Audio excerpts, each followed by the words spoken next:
Good evening, everyone, and thank you for joining us this evening on this CREST Cybersecurity Careers Advice event. I'm the CREST Community Manager, and I'm delighted to welcome you tonight. So for those of you who are not familiar with CREST, we are a not-for-profit professional body working with the cybersecurity industry. We have more than 360 member organizations worldwide, and we also run individual certifications in penetration testing, instant response, and threat intelligence. We work closely with regulators and other not-for-profit organizations in the UK and abroad, and we also operate on a global basis. We have councils in the UK, Americas, Asia, Australasia, and Europe regions. So before we start, just a bit of housekeeping. We'll be running the 15-minute presentations on the various disciplines, and then we're going to have a 45-minute Q&A at the end. So you can send your questions to the question pane during the presentations, and these will be answered at the end of the webinar. We got a great lineup of speakers to present to you this evening. They're all experts in their fields, and we'll be sharing very useful information to students and anyone interested in starting a career in cybersecurity. And cybersecurity is a relatively new industry, and many people who are now experts in their fields started their careers through different routes rather than via a cybersecurity degree at university.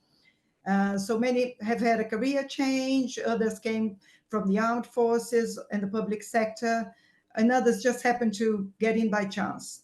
So it'll be very interesting tonight to hear from our speakers and follow their journeys into the industry.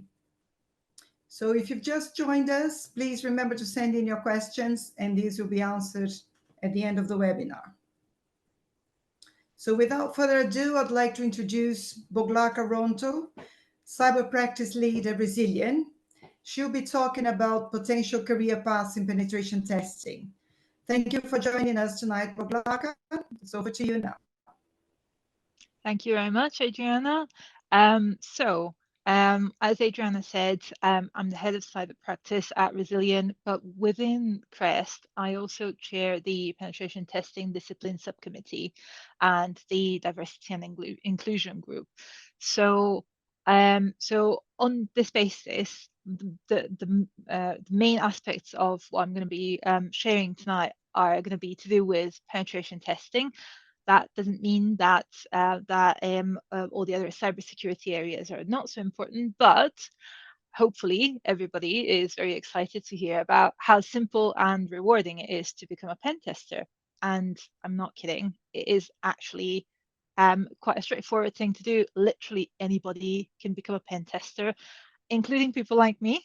And you know, that might sound a bit strange, but hopefully you'll know why in a moment, because I was actually not meant to be a pen tester. My mum wanted me to be a teacher or a musician, as you would, and she wanted me to stay at home in my hometown and find a career there. My dad was a bit more chilled, and he actually didn't mind me going out, going to university, looking for doing a career and so on. So I didn't really know what I wanted to do at that age, when I was 18, and I always loved languages. My native language is Hungarian, but I grew up in a town in Serbia, so I speak Serbian. I studied English and German and French in grammar school for a few years.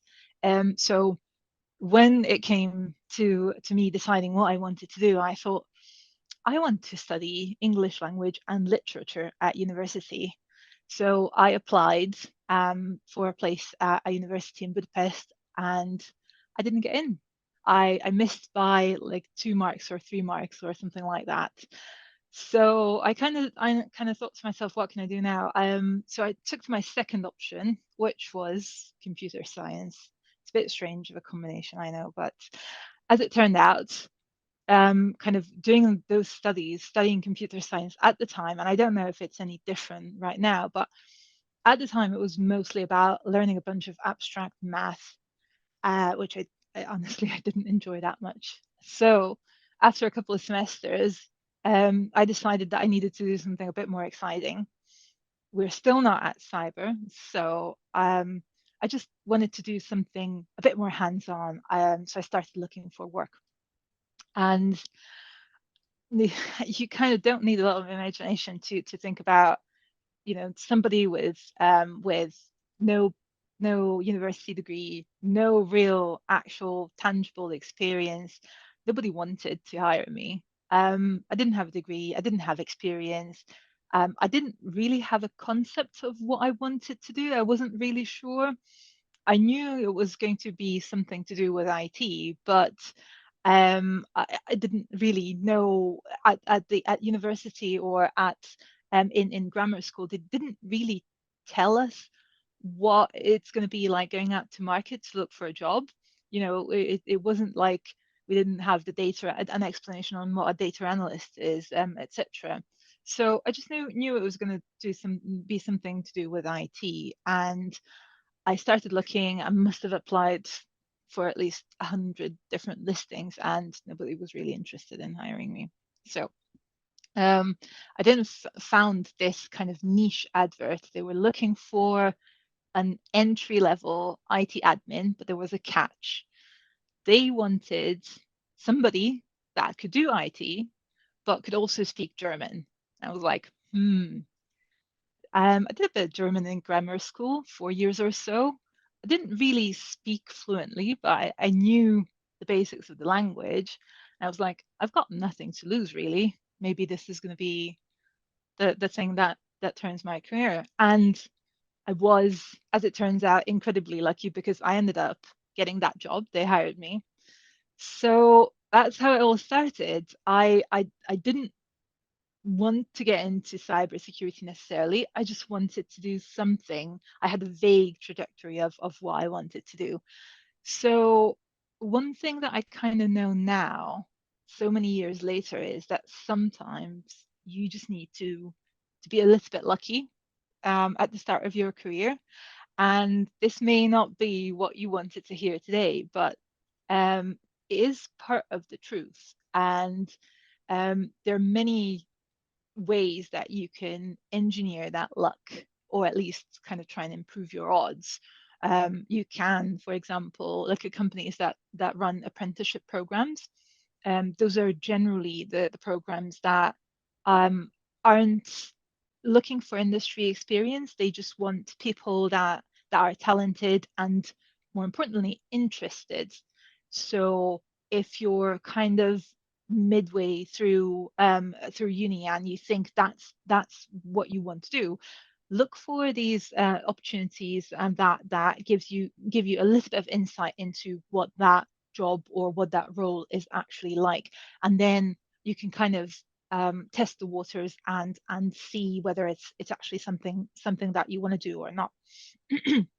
And you can, that kind of helps you to build your network, engage with industry peers, and so on. But this aspect of kind of starting that engagement with professional is really important as well. So you could think about reaching out to people that are on the panel today and just ask them if they would want to kind of help you, mentor you, give you advice on how to engineer those odds or improve your chances, and kind of set yourself some objectives and set yourself some goals. So hopefully I can give you, like, I'm going to recap on some of these takeaways, but the first thing that I want to underline is, if you want to be a pen tester, you will need to get a bit lucky, and you'll wanna work on how you can how you can improve that element of luck, or how you can turn things in your favor.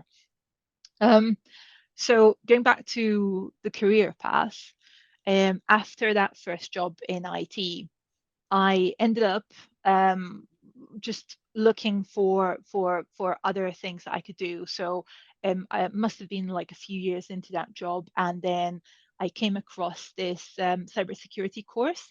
Now that's getting a bit more targeted, right? So so that's getting closer to cybersecurity.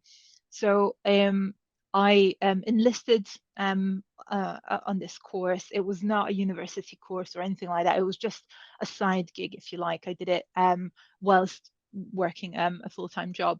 And there I met this amazing guy called Frank. He was the mentor. He was the person that was leading that cybersecurity course, and he was one of those Kevin Mitnick type people, someone from the very early generation of cybersecurity professionals or ethical hackers, if you want.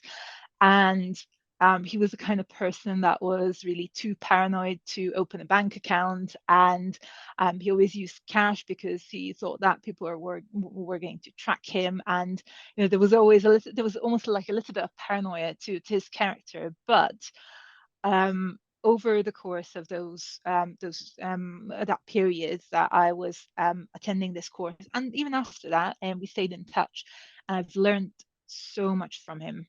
Like, he was one of the main driving forces behind me then later going on and choosing cybersecurity as a career.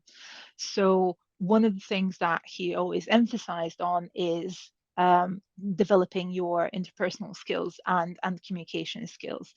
And um, basically, it's to do with you can be.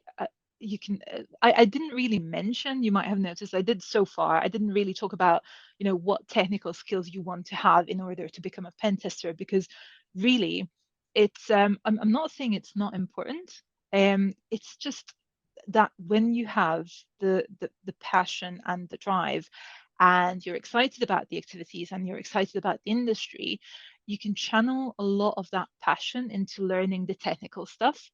And some of it you'll end up picking up naturally as you go along as well. So it doesn't necessarily have to be a chore. You don't have to think about, I need to learn a scripting language, I need to learn assembly, I need to learn how to code, I need to learn how to write scripts, and I need to know how, buffer overflow exploits work.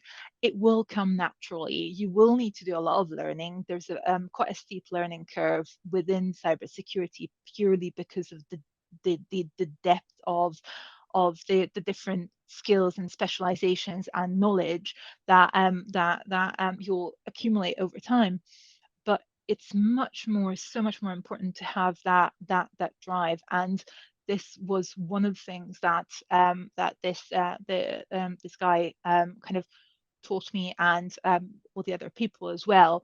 And he was looking out for all sorts of people to kind of come onto the cybersecurity course.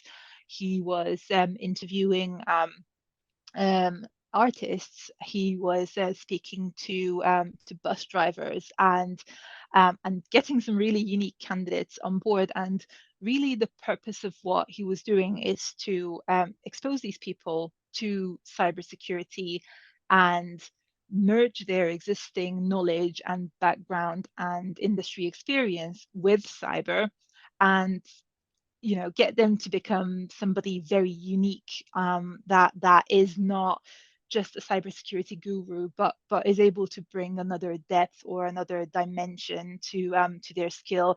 And maybe they some of them ended up picking up cybersecurity as a profession like I did.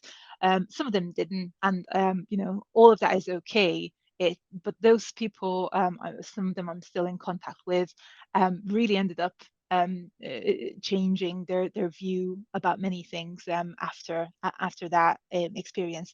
So the kind of this second aspect that I wanted to underline is that you want to have a mentor, you want to have somebody that can kind of guide you or give you guidance or advice, or somebody that you can take example of. But most of the time, really, it's just about bouncing ideas off somebody, asking from someone if you're still on the right track, and so on. So I really highly recommend that you consider looking out for somebody that can become your mentor. And then the kind of the third aspect, because there's only I could talk about all of these things for so long, but there's only so much time today. And I just wanted to mention the third area, which is weaknesses. So everybody has something that is a bit of a weakness that they're maybe not that proud about, and you know, I'm no different. One of the things I do is I overanalyze things, and sometimes I need to spend excessive amounts of time looking at a problem, like really excessive, checking everything out from all the different angles, and making sure that I'm definitely absolutely 100% able to do this, or maybe I need to convince myself that I'm 110% sure that I can do this.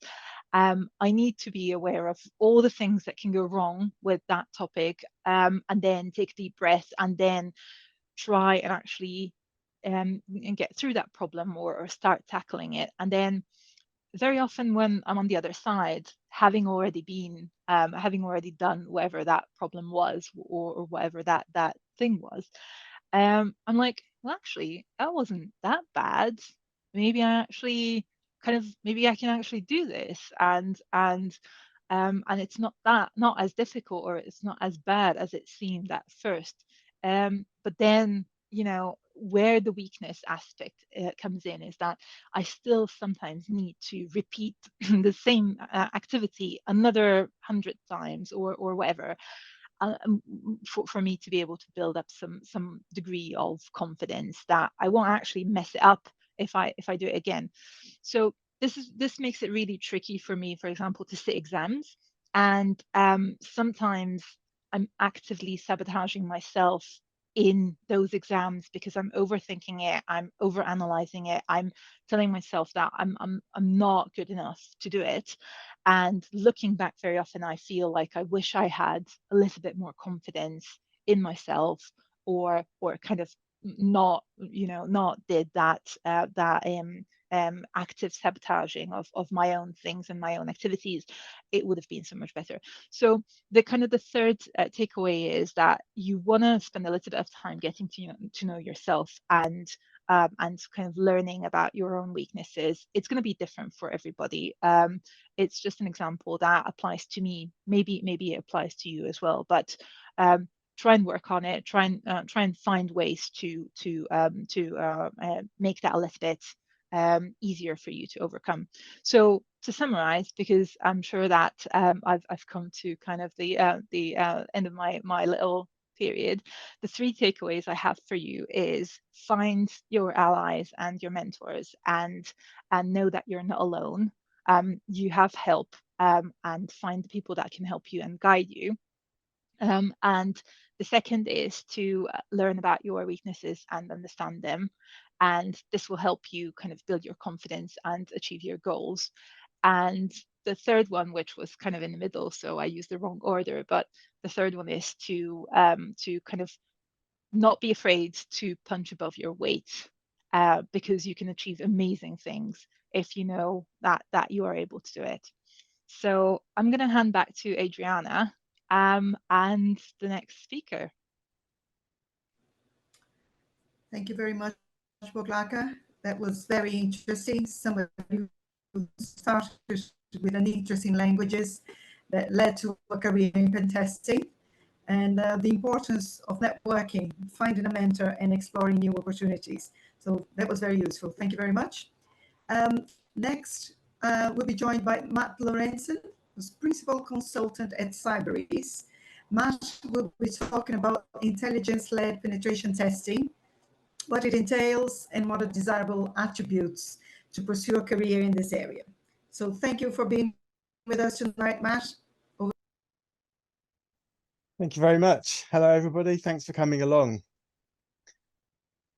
So my name's Matt. I'm a principal at Cyberis. I've been doing this for quite a while now. I think probably focusing on security as a dedicated discipline for about 12 years now, I think. Essentially, my day-to-day role, I spend a lot of time working on framework-driven red team delivery. So we'll get into that. I've got some badges that I've earned over my career, which some have been particularly difficult to achieve. And so it's been really good to kind of map out my career as I've gone through, and set my aspirations to kind of achieve various bits along the way. I definitely believe that that's one of the things that we all kind of own in our industry, in our career. It is essentially the ability to direct it to in the direction of travel that we see fit, that kind of matches our desires. I'm specifically interested in networking. I kind of started my career as a systems administrator, and so moving into infrastructure testing and red team delivery was kind of a natural fit for me. And I'll cover that off in a while. So I've recently been awarded a chartership as well through the UK Cyber Council. So there is a direction of travel, and I really like that as an approach, because historically our industry has been very focused on technical capability. But anybody entering the industry, I always try and remind them that it's a consultative role. You know, you will be dealing with people a lot. So building those kind of engagement skills and the ability to interact with people is a really important aspect of all of this. I'm the ILPT subcommittee chair, so I deal with development of exams and conversations about where we are in the industry, and I work with a couple of people within the UK and some people in other regions, trying to sort of influence the direction of travel for CREST exams. As I said, I'm an old IT guy. I think it was always going to be computers for me. I don't have a degree. That wasn't my direction of travel. I kind of opted to focus on vendor specific qualifications. So at the time when I was through school, the idea of getting a degree in ethical hacking and the types of things that I was particularly interested in didn't really exist. In fact, there wasn't really that much around computing apart from sort of directed computer science, which really wasn't the sort of the direction of travel for me. And I also think it's important to look at what the market looks at, you know, what the actual job structures are out there, and trying to understand, well, what is it I need to potentially work on to be able to get employment. I mean, that you know, that's an important aspect of it. We've all got bills to pay. So for me, when I was looking at kind of the industry after my A levels, I saw a lot of stuff around Microsoft qualifications and Cisco qualifications. This is kind of the you know, the back end of the 90s and the early 2000s. When sort of networking and sort of businesses relying on technology was really taking off. And so I chose to kind of invest my time in that. I'm pleased I did that. It gives you a lot of options. At times I've kind of wondered whether, you know, a degree would have been something that I wished I could have attained. But essentially, I think I'm a testament to the fact that there isn't one direct route into the industry. There's certainly various routes through. And essentially, there's a natural fit. So if you work in infrastructure, historically as a systems administrator, as I started my career, then a role in networking, security, understanding cloud, all of these types of things that are really built on the principles of networking, that's a really good fit. If you're a former developer or you understand developing, then application testing, mobile testing, even things like Kubernetes now, and sort of the bridge between API driven infrastructure and stuff, those are all really good fits as well. So I think really the point of that is that you kind of have a pathway, and then you can decide on what that really is, and then you can commit to it. And I think don't be afraid to change. So I was in a really good position. As I said, I started my career.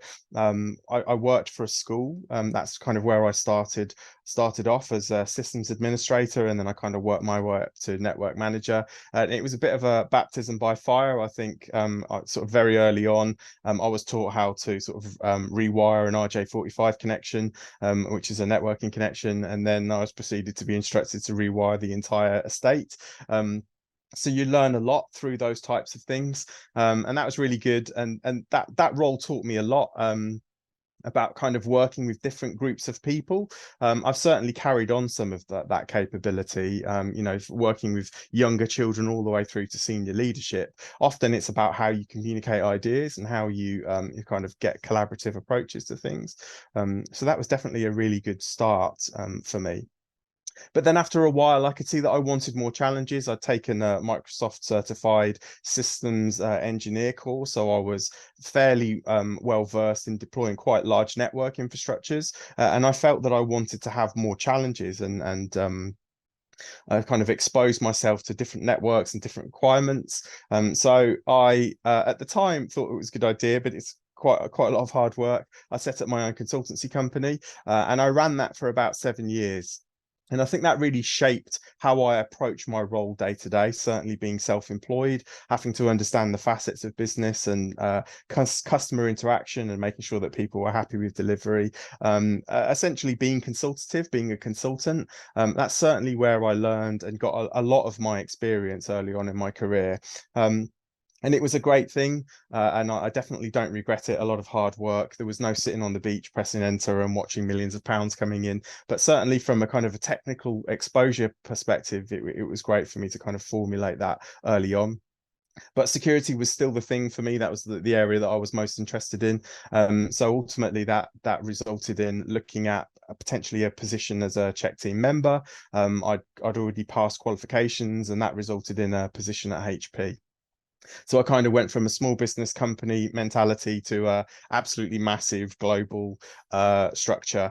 And that was quite a shock, but also afforded me lots of opportunities for travel, saw a lot of the world, got to work on lots of different account structures, exposure to, you know, different environments that I wouldn't normally have had access to myself. So again, really good experience. And I think you need to take that you need to take that on board. When opportunities come along, you need to see how they can give you that experience, which is one of the things that really counts. As Boglarka said previously, you know, technical capabilities can be taught. Particularly if you find the right mentors and people that are willing to bring you forwards. But experience really counts for stuff. And so I reflect back over my career to date so far, some of those times when I was really under pressure, and, you know, maybe felt that I was really going to struggle to get this sort of stuff over the line. I think those were the times where I can now reflect back and say that those were significant areas of growth for me.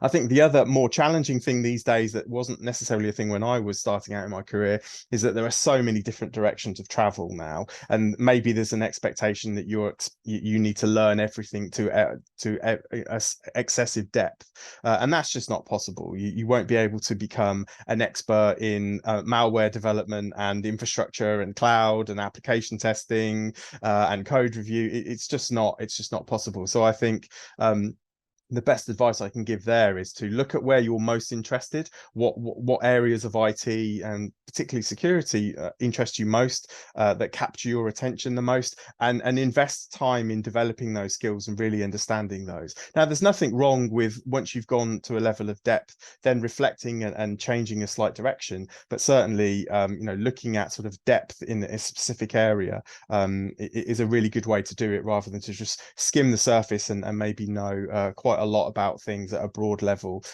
Technical depth is definitely recommended. So very quickly to talk about what I would consider red teaming, straight from Wikipedia, obviously the source of all truth. When we talk about red teaming, essentially we're simulating attack. We are trying to emulate what an organization may face in terms of a group of attackers, and then we're trying to replicate some of that tradecraft. And really, although it's not always a popular concept, red teaming is supposed to be about understanding where that threshold of detection is, going all the way through a network and not necessarily leaving any trace, or giving an organization an opportunity to understand where they may have been able to detect things, isn't always the most valuable outcome for an organization.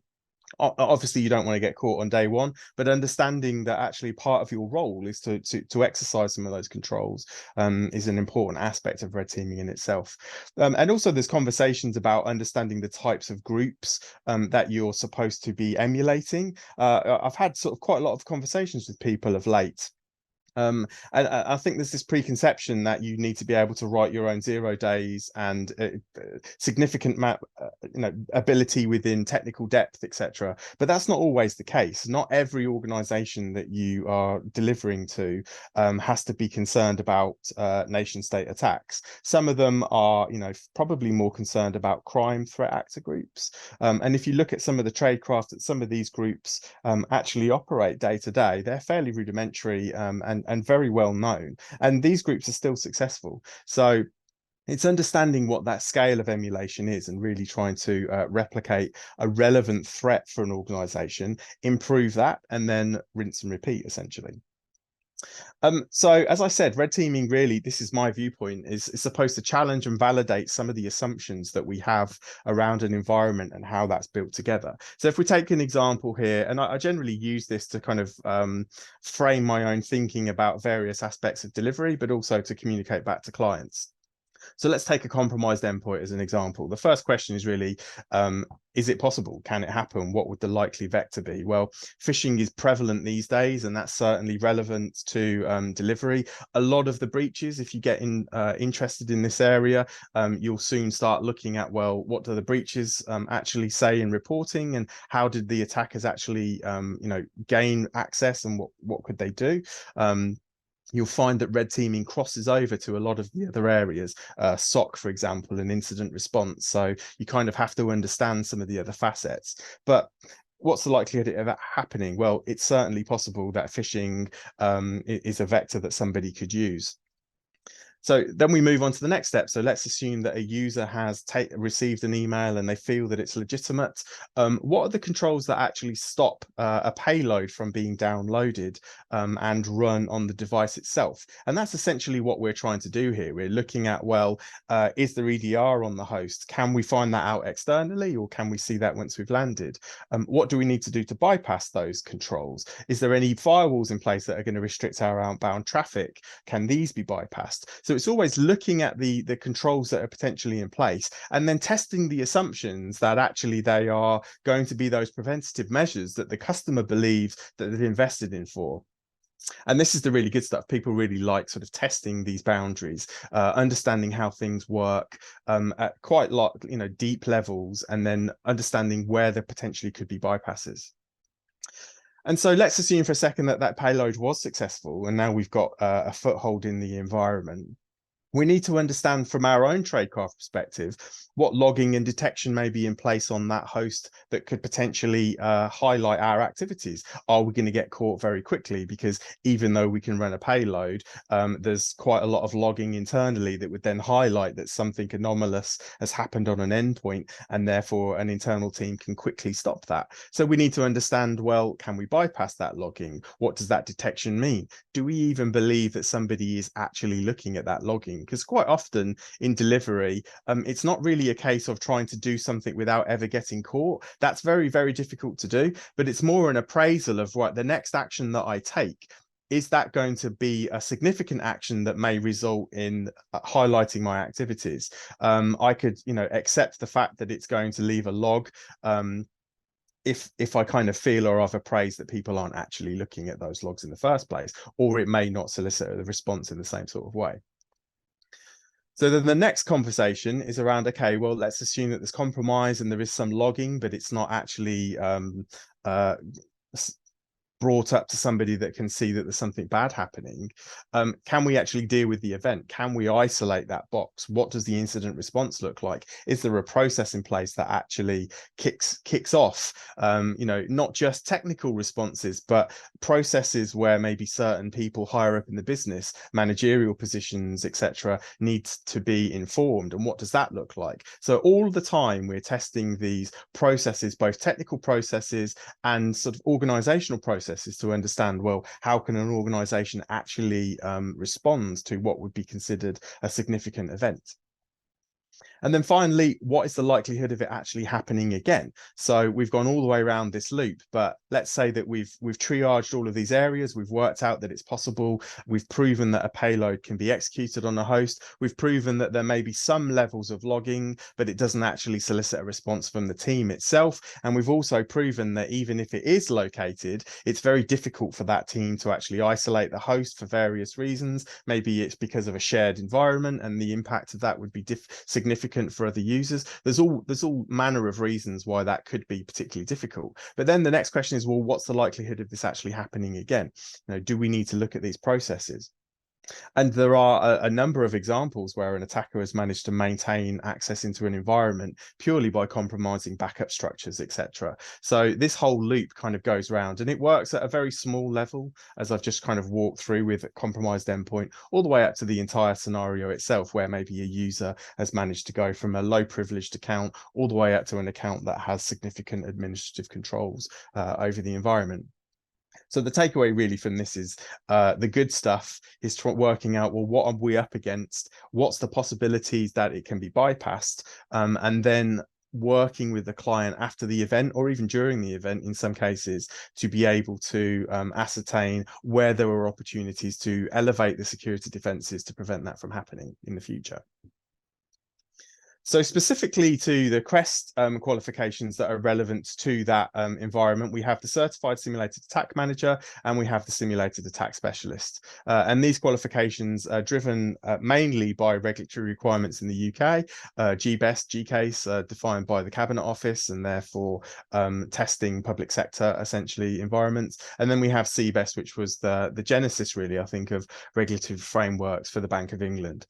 And the CSAS specifically is a unique qualification in the CREST route because it has a prerequisite of the certified tester qualification. So before you can sit the CSAS, it requires that testers actually hold the CCT-INF qualification. And the reason for that is that it's defined that within the CCT-INF, there's a fairly broad understanding of infrastructure. There are lots of areas that get covered within that exam, routing, etc., understanding of operating systems and such. And so the idea is that with that as a prerequisite, the CSAS qualification is then kind of built on top of that.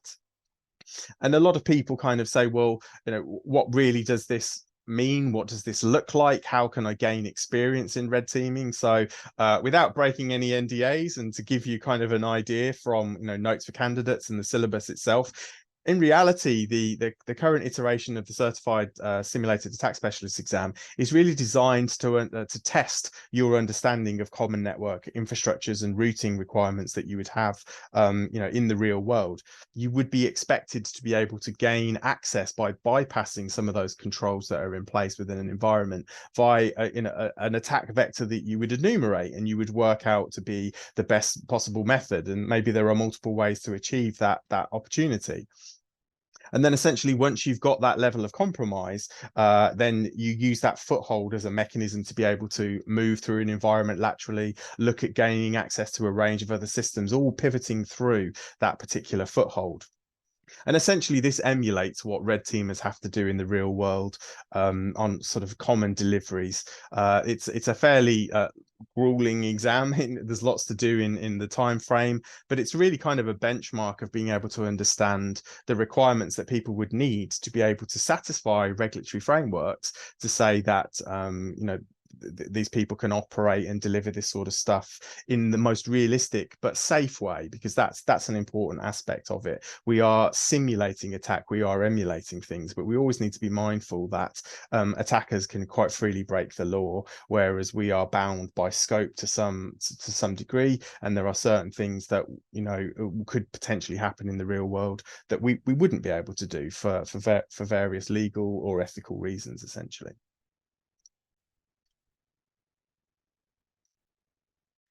So in summary, I highly recommend a career focusing on red teaming.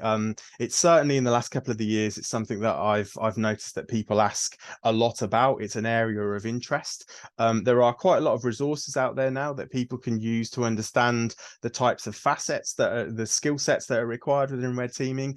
And the good thing about red teaming itself is that it's actually a team in its own right. It's a kind of a collaboration of a bunch of individuals, essentially, that all have very specific skill sets. Whilst going back to what I said before, it's good to have knowledge of other areas. Maybe you're really good and interested in malware development, and that's kind of your area of interest, and so you're quite happy in a debugger and assembly, etc. And yet there are other people that are more interested in the physical aspects of red teaming, or maybe the social engineering aspects of it. It's kind of looking at it the whole, and then taking kind of an approach to your own skill set and looking at how you can build those areas of expertise moving forwards. So thanks very much. I think that's me, and I've taken my time now. So I'll keep an eye on the questions, and much appreciated. Okay, thank you very much, Matt. Some valuable information there for our students attending this webinar, like the importance of setting aspirations and what you'd like to achieve in your career and taking the steps towards achieving it. So thank you very much for that. We're now going to be talking about the importance of threat intelligence and how you can have a career. be joined by Andy Flood, Threat Intelligence Lead at 6 Degrees Group, and Oliver Fay, Technical Lead of Threat Intelligence at ContextIS. Thanks for joining us tonight, Andy and Oliver. Thank you. Right, let me just jump ahead a slide. There we go. Great. So we decided to do a little bit of a split on this one. I thought I'd kick off with an intro. So good to meet everybody here. Ollie Fay, I'm the Threat Intelligence Lead at Context Information Security. So now part of Accenture. So as mentioned by one of the other contributors here, big major kind of multi-100,000 person consultancy these days.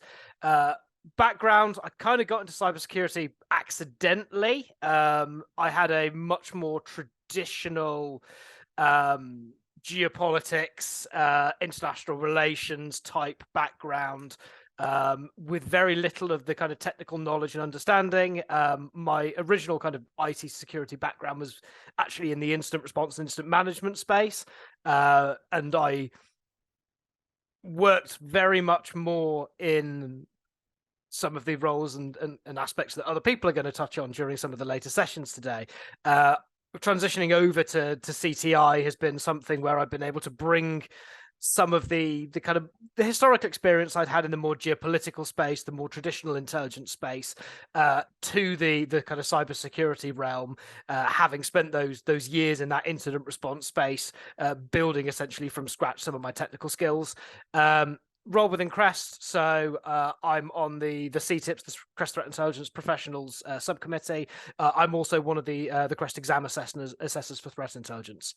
I'll hand over to my good friend Andy. Thanks, Ollie. So yeah, good evening, everyone. From our side, so Andy Flood, I'm the TI lead at 6 Degrees. My background, I come from a military background. I did 14 years with the Royal Marines, first of all, 10 of those spent in intelligence collection and analysis, so from that perspective.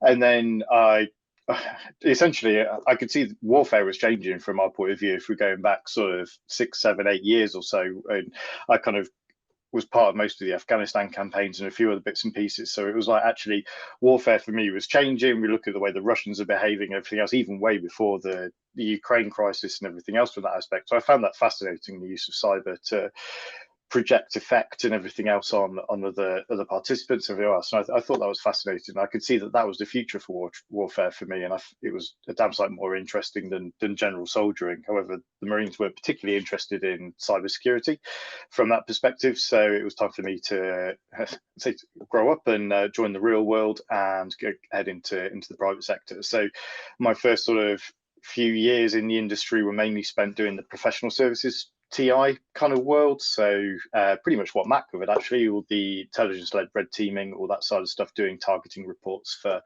number of the financial services clients from that perspective. So yeah, there's something that I think will keep popping back up is how layered we are across the board in terms of all the different TI streams and how we interact with all the other elements here as well. So my current role at 6 Degrees, I work a lot more closely with the SOC and incident response into that side of stuff and try and sort of supplement their day-to-day with all the good stuff from TI.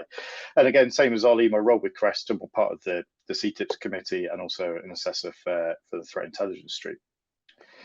So in terms of what I wanted to talk about, I strayed a little bit from the title, to be honest. I didn't quite realize we had one, and I kind of went around the office and thought, actually, if you were started afresh in the industry, what would you like to know coming into it? So we came up with this, and it was basically how the industry from a TI perspective is kind of structured. And actually, this probably falls across a number of the other sort of streams as well, actually, to be fair, in terms of where it is and where you could end up. So I suppose really the thing for TI is that you don't have to do a full career in TI. It's definitely one of those that you can bounce in and out of as you go forwards. There's loads, both myself and Ollie seem to come from, like say, the traditional angle, that geopolitical angle, the traditional intelligence analysis side of things as well. I've had people in my team that have come from pen testers across to TI. They've come from SOC analysts into TI. So there's loads of different bits, and you can use it to supplement your own learning. It all depends on where you want to go in the industry eventually. TI might not interest you straight away, but after you've been in a few years, you think, actually, I might do a little stint in that particular sector and how it all works out. So across the top is just basically all the streams that I've seen analysts come from and then dive back into and out from it. It's not necessarily a set career stream for it. You can bounce around all the particular sort of sectors for it. And then actually sort of TI jobs, if I've seen them themselves, I used to say they're split into 3 parts, but I decided to split out MSSPs and consultancies because there's some subtle differences between each one. So we've got 4 main streams. Now, I think it's really common for people to especially come into entry-level threat intelligence jobs around the MSSP sort of consultancy space. Excuse me. I think that the barrier, they're more willing to take inexperienced sort of analysts on, and that's where you can really sort of cut your teeth in the trade and learn how sort of things work. And there are nuances around that, and then people tend to they'll either head left and go work for a vendor for a short while, they'll then go to an end user organization, everything else. But again, this is how it's sort of we see it's split down, and the types of roles and stuff that you'll be involved in from each of those main industry splits. So vendors naturally are kind of all focused on the actual intelligence collection and the production. They tend to have their, whatever their unique sort of angle is within the market, they provide this particular thing, whether it's a threat intelligence company, whether it's, like say, or it's Microsoft or something, they'll always have a TI function in them. And it's just a case of looking at it and what they're doing. So they're mainly focused on collecting data and producing it for the others further down the user chain as such. Main strengths here, you're doing a lot of analysis of raw data. You tend to be able to, like say, have a lot of collection opportunities. You can dive into that data, you can come up with your hypotheses, you can test them against the data that's around there and really get into the nitty-gritty of analysis from that part.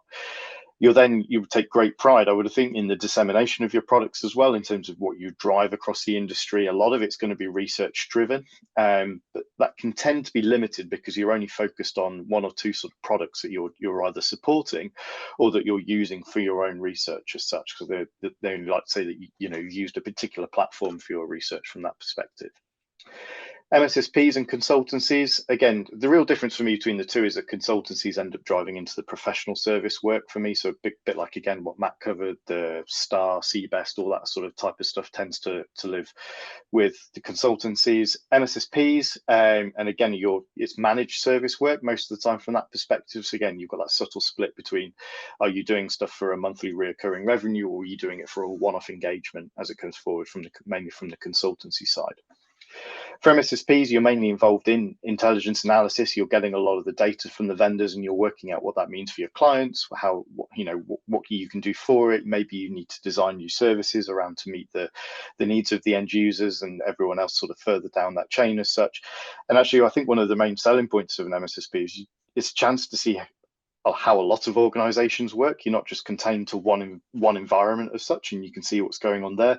You get to see issues facing a lot of clients in the industry. To be honest, you can see where things work, where they don't work, what their common problems are across the board, what they're asking for in terms of products and everything else. And it's quite a useful place to start and to really grasp where what you want to do and therefore affect your later sort of career chain as such. Again, consultancy is very, very similar to that, along with just the added angle of doing professional service work. And end users tend to be, you're consuming the intelligence that you've received from further left in the chain. You're potentially involved in the decision-making process. You're deciding what to do with it. Okay, there's, as we'll touch on later, intelligence is all about what's the so what. What does this mean? What is happening in the world, and what do we need to do about it? The end user needs to configure their environment a certain way to protect against certain threats. It's all about actually actioning what's been sort of highlighted further left in the chain. And you get to set the collection goals as well. As the end user, you're the one that's going to industry and saying, you know what, these are my particular problems, these are my intelligence requirements. What have you got that will help me answer these questions better than everyone else? And you kind of set the rest of the intelligence cycle in this instance going for around sort of driving that dissemination, design and everything else for it as to what they want to do in the analysis. However, the problem with it, you're only using one environment. You've just got one environment to look after potentially, unless you're a huge organization that runs very many sort of layered and tiered environments, but potentially it is just one environment that you have to run. So again, if nothing is getting changed as such in there, it can be quite a limited view for it. Anything to add to that, Ollie? Before Just, we jump on to the next slide? just a couple of comments from my side. So there's historically been a little bit of a view from the end user side that going and working as a TI analyst in an organization and only kind of really seeing, as you said, that one environment only really interacting with the threats that are seen in that environment is potentially a little bit less interesting than either the kind of the MSS or the consultancy or the vendor space. It's had a bit of a stigma in the industry, and honestly, with the work we do with organizations in that end user space, I think it's a little bit unfair, the stigma that some of those end users get. A lot of these organizations are really harnessing intelligence at all the levels, so the strategic and the geopolitical, right down to the really tactical and technical, and using it for some of those kind of business decision making approaches. So often you find yourself in a consultancy and speaking to someone who kind of spans vendor, MSSP, and consultancy in various different capacities at various different times. A lot of the time we're producing intelligence, but at the end of the day, and we're producing recommendations, we're producing assessments on the back of that intelligence. At the end of the day, it's kind of somebody else's responsibility to implement that. So you're not always necessarily seeing the impact of some of the things you're doing. In that end user space, there's a lot of opportunity to really be able to kind of follow through the impact, and as you say, the so what there. What I'd like to reflect on, and I know this is touched on a little bit in some of our later slides as well, is across this kind of stream here, this isn't just a stream of services for people who are pure technical. We have a lot of capacity, possibly more than in any of the other disciplines, for people who are coming from non-technical and non-traditional backgrounds, to kind of really get deeply involved with the delivery of some of those threat intelligence pieces. I know it's the case for us, and I know it's the case for you in some of your previous capacities, Andy, that we have some analysts who have entirely non-technical backgrounds. They have a baseline level of technical understanding, enough to instill core concepts to customers and be able to interact with stakeholders, but they're very much focused on what is happening in the wider world, what's happening in geopolitics, what's happening in the international order, and how is this going to affect my clients or the people we're supporting. Perfect. Thanks, Ollie. The last couple of slides is I just wanted to cover off applied for jobs. I know we've got, 4 minutes left to nail through this. So really things to think about is which area of that industry you want to work in. A lot of the time people I just need a job, but actually it's worth planning out where you want to go, where you want to end up eventually, and what's potentially the best route to be able to get to that. You can absolutely go down different streams and still up in the world of TI if you know, there's not, if I'm honest, there isn't many entry-level jobs going for TI. So actually there's loads for SOC level 1 and everything else like that. And you can use that time, play the long game with this, use that time to build up the experience that you can then drift into these jobs later on down the line, and you know, they can be far more lucrative for you from that aspect. Again, some advice I got given a while ago, and it really stuck with me, is when you're looking at jobs, is people, purpose, and pay in kind of that order. You want to be working with some great people, because that's who you interact with day in, day out. Even if you're in a remote job or it's hybrid as such, you want some really good quality people around you. Look at the people that are top of the industry. Where do they work? What are their outputs? And therefore, could you feed off that in terms of pushing yourself forward? Purpose is important, especially for the ex-military people out there, because you kind of have a purpose this whole time you're serving, and then when you come out and go into either the public or the private sector, it comes to go, okay, well, what's my purpose in life now? And without one, you tend to lose direction, and you become stagnant in your career. You get people that drift for years just being as a SOC L1 analyst, and you think, actually, come on, guys, what do you want out of it? Have a plan and then stick to it to move it forward as such. And it's the purpose that will drive that. And the pay, I know it's the bottom line. For a lot of people would need the money to be able to do it, but you'll find some pretty horrific jobs out there that will probably pay a lot of money, but it comes with a lot of stress and everything else for it as well. So it's just in terms of filtering that down. In terms of applying for jobs, I get so many, even when I offer like TI apprenticeship style programs, people tell me they drive Amazon vans for a living. They don't actually tell me that they want to get into intelligence analysis, or it doesn't interest them, or anything else from that perspective. And it's like, show me you can do what I'm after in writing that first paragraph. I'm an aspiring intelligence analyst or something else like that. Show me you're interested in it from the word go, because I get so many woolly ones. I just think, okay, this person doesn't know what they want. Maybe I should look at someone else for that opportunity. Cover letters are good. I know there's a lot of focus put on them, but I rarely ever see them, to be honest, because HR tends to strip them out. A lot of the automated sort of platforms that organizations use for distributing CVs and everything else, the cover letter gets lost a long time before that. It's just the CV that I tend to see. So don't put all your effort into into that position. When it comes to interviews, the key thing I look for, and Boglarka mentioned this earlier as well, passion. Show me TI excites you, show me the industry excites you, and there's some cool stuff happening all the time in it, whether it's the latest research, whether it's new 0 days or vulnerabilities, whatever it is. Find the thing that makes you excited and then try and drift the conversation into talking about that so we can see where your passion is. Critical thinking is what our trade is all about, to be honest, looking at the evidence and being able to generate your own assessments, right? I'm not fussed whether you're right or wrong in if you come to the wrong conclusion in my point of view over this stuff. I just want to see that you can go through the motions in showing that you have the ability to critical think, and like you say, this is your assessment based off the information you had, and I want to be able to see people go through that process. And there's so much of it out there you can draw from. There's recent incidents, the research, common themes affecting the industry, whether it's ransomware, supply chain attacks, loads of us. There's so much research out there you can go to for it. And if you don't have certifications to do it, I know we're here to talk about the CREST ones, but if you don't have certs, that's fine. But you need to come up with a way of showcasing that you've got knowledge, whether you write blogs, whether you produce videos, etc.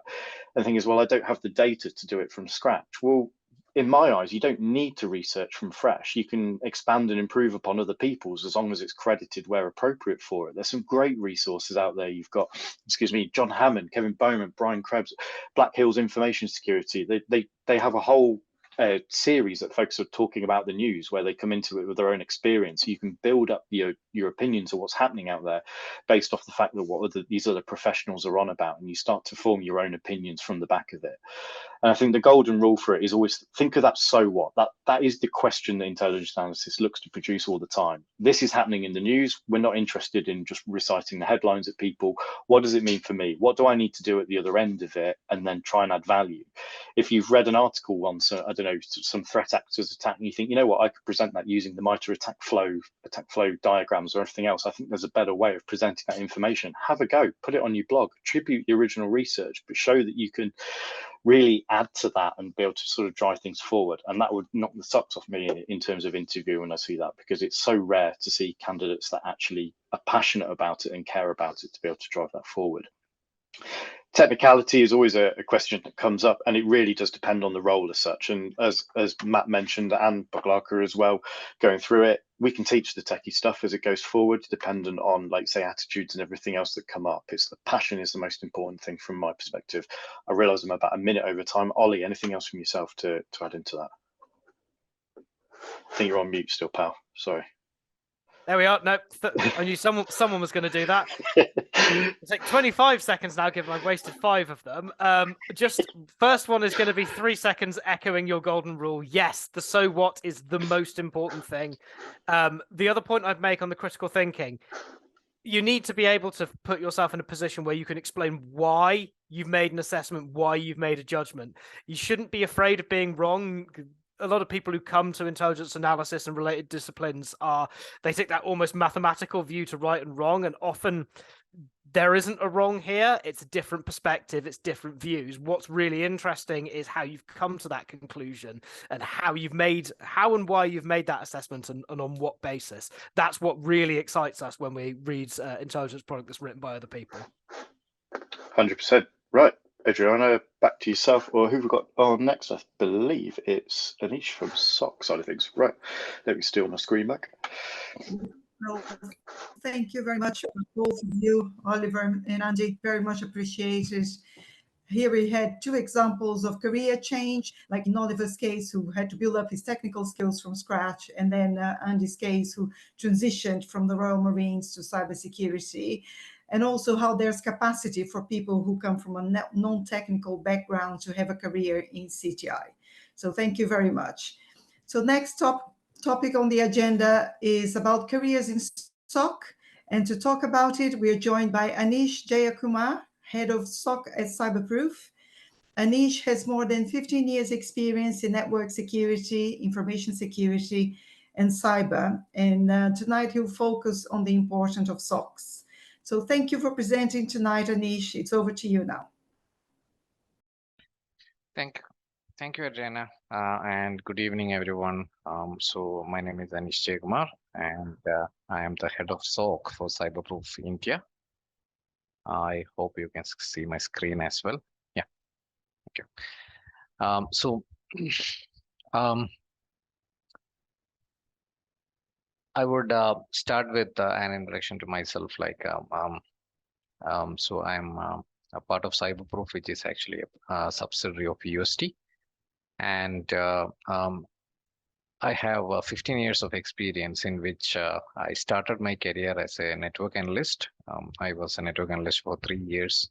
Right after my graduation, I had done some certifications and trainings in networking and Microsoft Server administration, and that's how I got into networking. So after 3 years in networking, I got an opportunity to move into an information security team. And there I worked for around 5 years. So it was about exploring different information security tools like antivirus, firewall, auditing, compliance, and identity management as well. So that gave me a lot of exposure into security, and I got interested into cybersecurity as well. So I did a couple of training and certifications in cybersecurity and was waiting for an opportunity. And by that time, I got another opportunity to work in application security for an year. So that also enhanced my view of security, because there are a lot of different views of security that you need to know about, right? And then eventually I got an opportunity to work in a SOC. And for the last 7 years, I'm working in a SOC. And now I'm the India SOC manager for Cyberproof. So SOC obviously is, I would call it one of the stepping stone into cybersecurity because of two reasons. One is SOC is where we have most number of opportunities in cybersecurity mostly.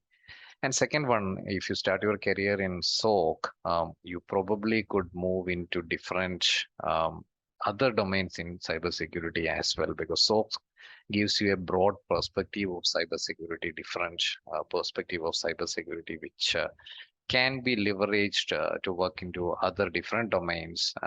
And also you can move horizontally as well as vertically.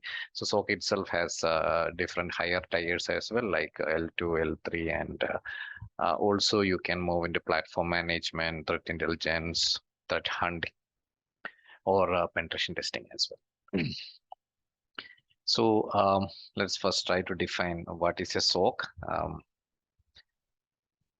Basically, I don't want to discuss very technical things about SOC, because I understand that this is you can learn about the technicality in SOC from many places. Let it be internet or your textbook. I believe most of you have some education already done in cybersecurity, so you would already have a basic idea of what SOC is.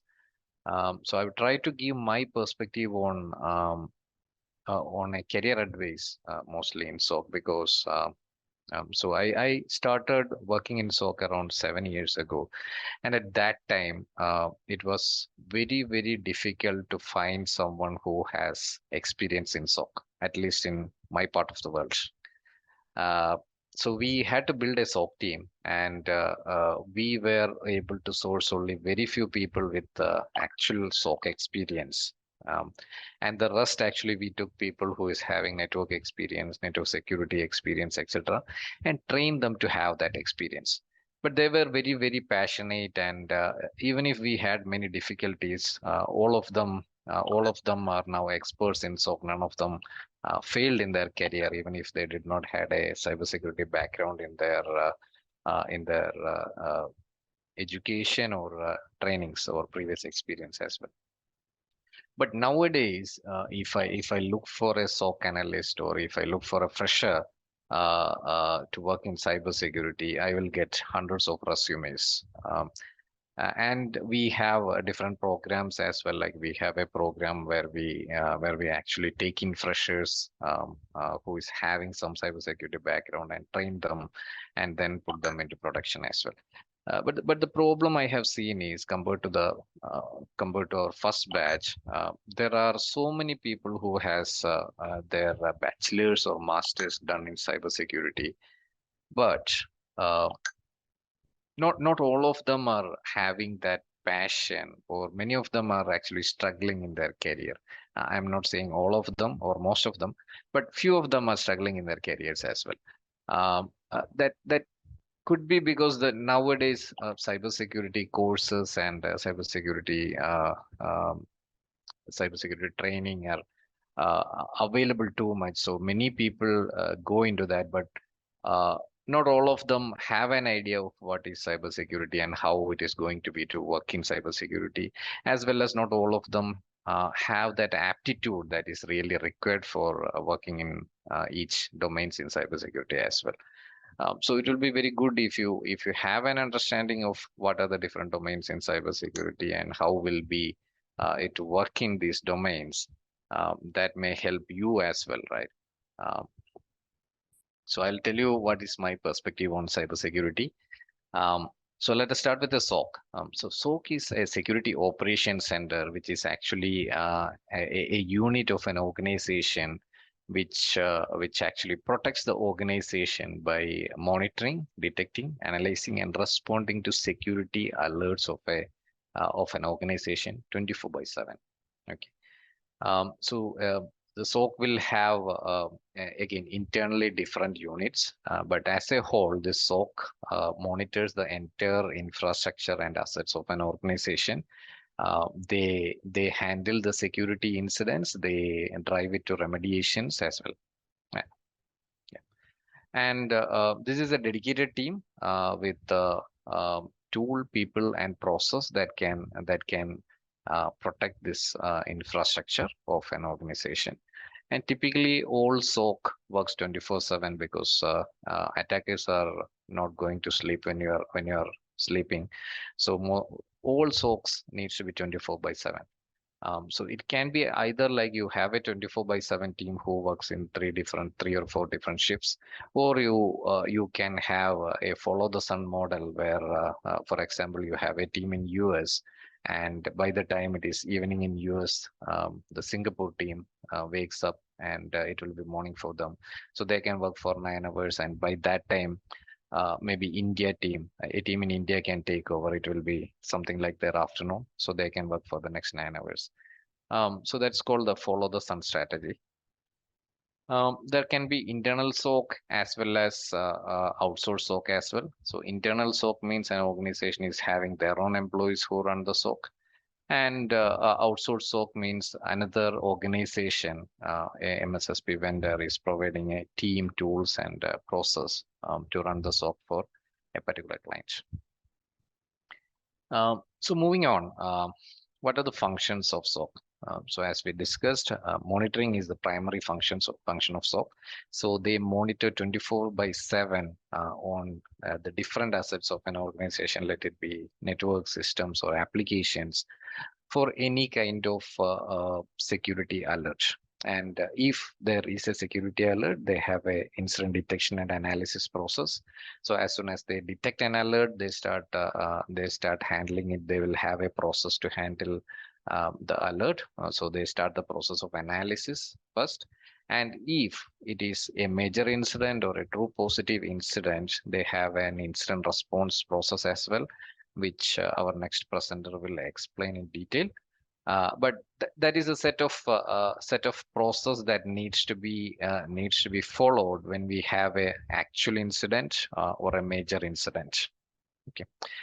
Now the threat intelligence is also kindly part of the SOC as well. So they provide the intelligence and information that are required for the SOC in detecting more attacks or vulnerabilities as well. Forensics and investigation, that is advanced investigation, is also part of SOC, where digital forensics will be engaged if there was an actual breach, and advanced investigation also could be launched if it is required.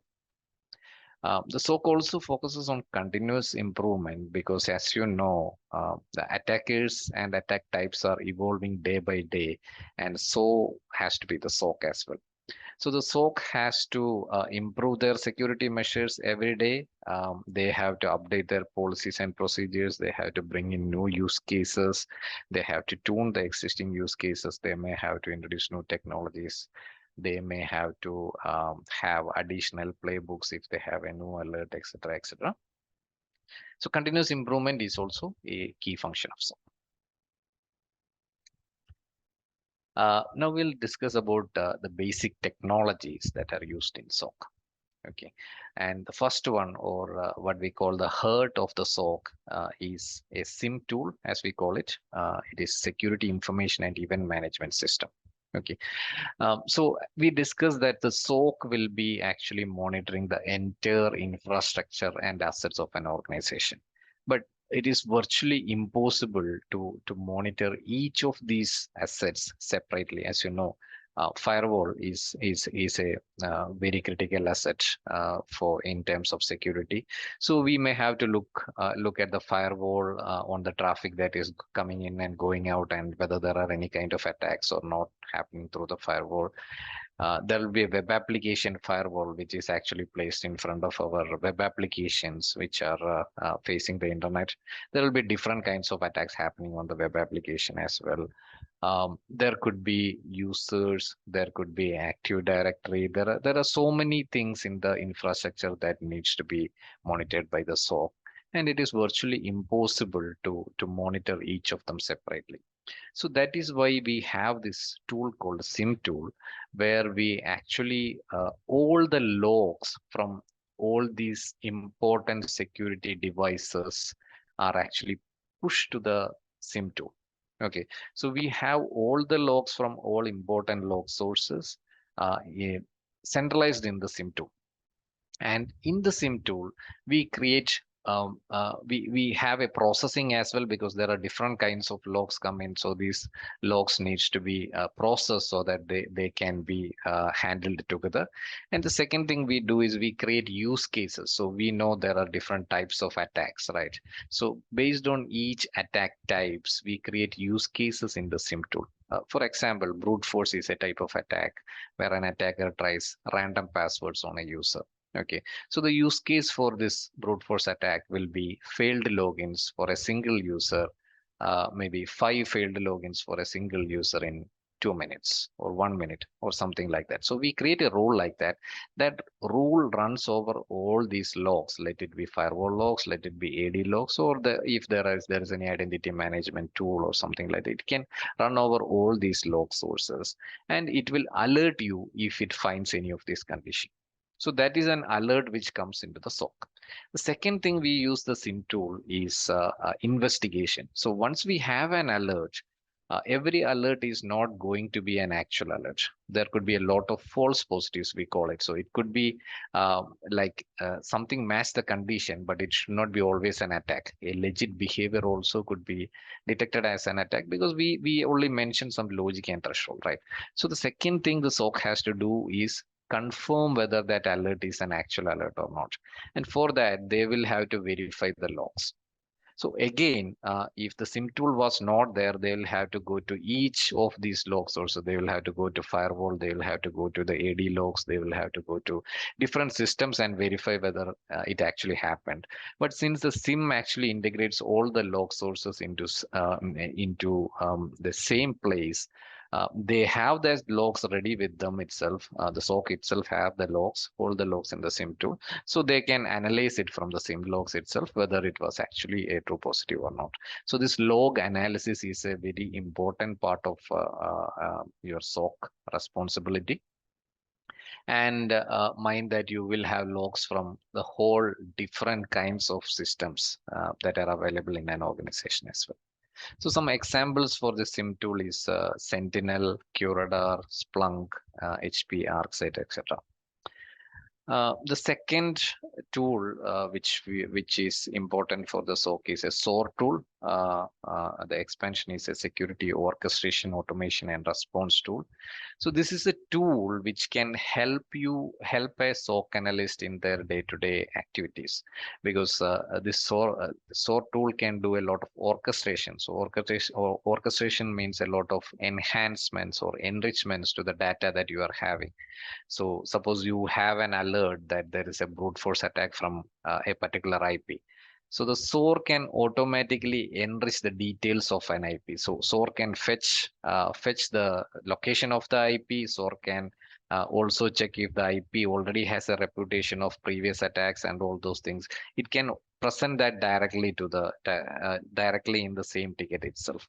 Okay, and again, automation.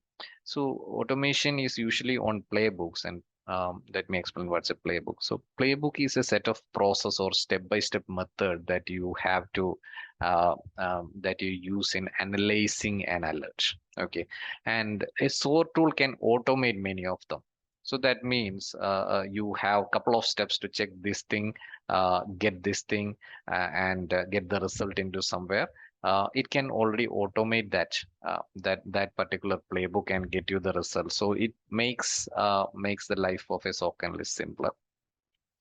And you can also respond to many of the attacks as well. So from SOAR tool, you can do many kind of responses as well. Maybe it can go to the firewall and block an IP.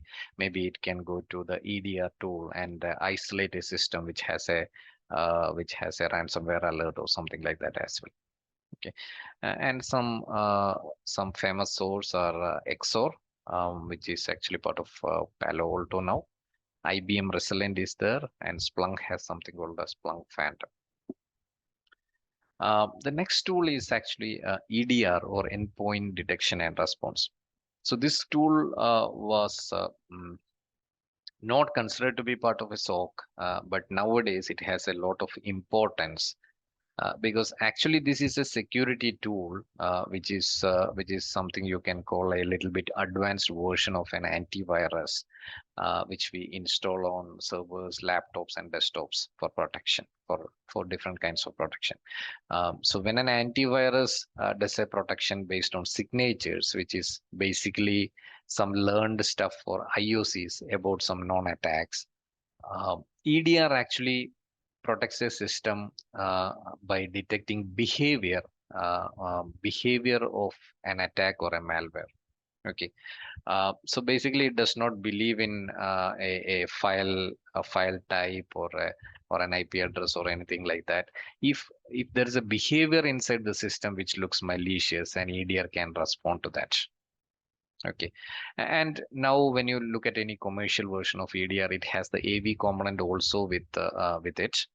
So it is much more effective than any of the commercial AV that antivirus that you have in the market. But the importance of SOC, EDR in SOC, is that EDR gives a lot of visibility for the SOC into endpoints. Okay, so you got an alert from a system that there was a suspicious behavior of a file, or a file was downloaded, or a PowerShell command was executed, or something like that. When you want to analyze or investigate that alert, EDR will give you a lot of visibility. So you connect, you take the logs of that host in EDR, and you can see what happened on that system, what processes were running, what network connections were made from the system, what were the read and write that was happening during the time, what were the registry entries that were made. You can actually see the process tree. So if a file was downloaded, what was the parent process? So you see the parent process is a browser. That means it was downloaded using a browser, or whatever. You can see the entire process history as well. So this EDR tool gives a lot of visibility for the SOC. So nowadays EDR is considered to be a core part of SOC as well. Okay, and some of the EDR tools are CrowdStrike Falcon, Microsoft Defender for Endpoint, Carbon Black, SentinelOne, etc. Then ticketing system. So ticketing system, you see that anywhere in IT. So this is a system which actually handles the life cycle of an incident, let it be a security incident as well. So when you have a security alert, you can create a ticket for that alert in the system. Then you can document everything related to that particular incident in the same ticket. So anybody can track the progress, anybody can track the status of the ticket. You can create subtasks in the ticket so that different remediation actions can be given to different teams, etc., etc. So and again, at any time you can come back and see whether there was already an alert for a particular IP, particular host, particular user, etc., etc. Because this is a centralized documentation as well. and what was the actions done and what were the findings. All those things can be managed centralized in a ticketing system. Jira and ServiceNow are some examples of ticketing systems. Now another important technology used in SOC is a sandbox. So sandbox is nothing but a very controlled and isolated environment where you can test something. Okay, so when you're working in SOC, you may have to test some URLs, you may have to test some files, you may have to test some domains. So anything like that cannot be tested in your production system, because it could be a malware as well, it could be a phishing site as well. You don't know what happens next. So in such cases, we have a sandbox, which is an isolated and controlled environment where you can run something and observe the behavior and analyze the behavior of a file or a URL or even a code as well. So there are different kinds of sandboxes as well, and there are on-prem sandboxes, there are cloud sandboxes, etc.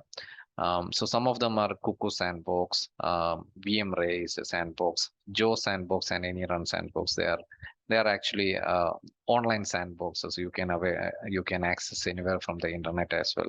You can use a free account as well for Joe Sandbox and AnyRun. With some limited capabilities, but there is a paid version which gives you more features on these sandboxes as well. Now, apart from all these tools, there will be various threat intelligence and security information sharing tools which a SOC analyst will need in his day-to-day analysis. Okay, so there could be different kinds of information required as part of your SOC analyst responsibility.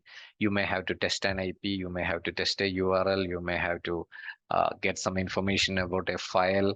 The problem is cybersecurity, at least in a SOC perspective, is not dependent on tools. Okay, as I explained so many tools here, but we are not dependent on tools for various reasons. Okay, so first reason is things in cybersecurity change very rapidly, and it is very dynamic. Okay, so maybe in a few months or in a few years, one tool which is very important now becomes extremely unimportant for you. Okay, so the tools are not important in that perspective. And the perspective is different tools give you different perspectives of analysis. So take an example of analyzing an IP. Okay, so VirusTotal is a site where you can analyze an IP. So VirusTotal gives you information if that IP is related to any known malwares or attacks, usually malwares. But there is another site called Abuse IP DB. So there, if you test that IP, it will give you information, a different kind of information, like when was a last reported activity from that IP, what was the kind of activities that is reported from that IP, etc., etc. So you will have to combine information from different tools to get an analysis, and you will have to get into a conclusion using your analytical skills. Okay, so there are so many different tools available, and you will have to make use of all of them, but you cannot trust any of them blindly as well. So VirusTotal is one of them. To check IP itself, you can use VirusTotal, Abuse IP DB, and IP Void. Three of them give you different kinds of results, so you will have to combine these results and interpret from the result on what is the possible conclusion that you need. And that's it about technologies being used in SOC. Let us move into roles and responsibilities in SOC. So basically, these are the roles, different roles in SOC. The first one will be L1 analyst, the second one will be L2 analyst, and third one will be L3 analyst. And there will be a SOC manager as well. So the L1 analyst is part of the 24/7 team who monitors the alerts and is a first line of defense for alerts. So they do the initial triage of alerts. They initiate the playbooks, and if according to the playbook, if it requires an escalation, they actually escalate the ticket to the L2 analyst or the client or whatever is defined in the playbook. Okay. In some cases, they can close the alert as well if it is well defined in the playbook. And L2 analyst is the one who takes over the investigation from advanced investigation from L1. They also drive most of the incidents to closure or provide recommendations to the relevant parties for closure of an incident, like doing the remediation steps.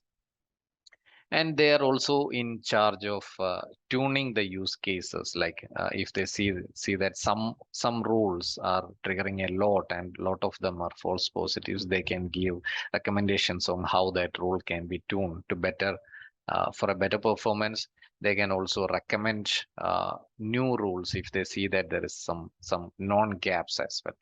And L3 analyst is someone who usually does not participate in day-to-day activities, but they have an overview on a higher level. Okay, so they do the gap analysis and they give the expert recommendations on how the SOC can be better and what are the security gaps. For example, they can say that we don't have a rule for this particular kind of attack, so we have to create a new rule.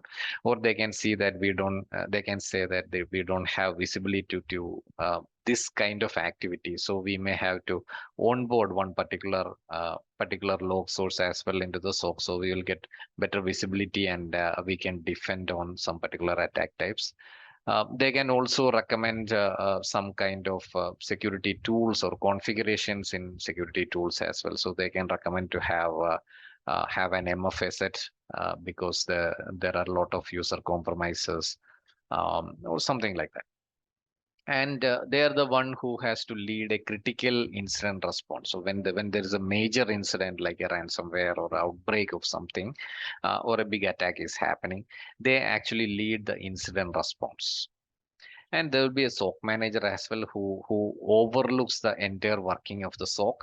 And he is actually responsible for the KPIs, the key performance indicators of the SOC, like SLAs as well. So there is a agreed time within which the SOC has responded to an alert and close an alert, etc. So those are key performance indicators. The SOC manager has to keep an eye on all of this. He has to manage the policies and procedures as well, and he coordinates all different teams inside the SOC. Thank you very much, Aneesh. I'm afraid we'll have to leave it there because we've run out of overtime here. Okay. So it was a very useful insight into what it's like to work in a SOC and how the experience in SOC offers the prospect to work in several other areas within cybersecurity. We'll have to stop now and move on to our next speaker, who's Rob Anderson, Senior Incident Response Consultant at WithSecure, who'll be talking about careers in incident response, tackling security breaches, and helping clients improve their security posture. So thank you for joining us this evening, Rob. It's over to you now. No worries. Thanks very much to Aneesh there. He's covered a lot of the material that I was going to go through, so it's going to save my voice today. Hi there, I'm Rob Anderson. I'm a incident response consultant at WithSecure. WithSecure, a dedicated security consultancy, cybersecurity consultancy. We've got many aspects of our consultancy, so red teaming, blue teaming, incident response. We also provide EDR products, and we also do managed SOC as well on behalf of customers who don't have their own dedicated SOC. We also do product security, so things like phones, hardware devices, application security, and also attack surface mapping. So looking at the attack surface of our clients and seeing where they've got risk there, and there's attack path mapping as well. So lots of expertise. We've got 1,400 employees from across the world. My background, I started my career at a software company doing customer service and support. Prior to that, it was my first job from college. To be honest with you, I didn't go to university. I didn't get a degree. I'd always tinkered with computers. If you know about the config.sys file and trying to reconfigure that to squeeze more memory out of your PC, then you'll know how long I've been tinkering with computers. When I was at the software company, I decided that I wanted to expand my knowledge into the sort of business side of IT and how it's used within organizations.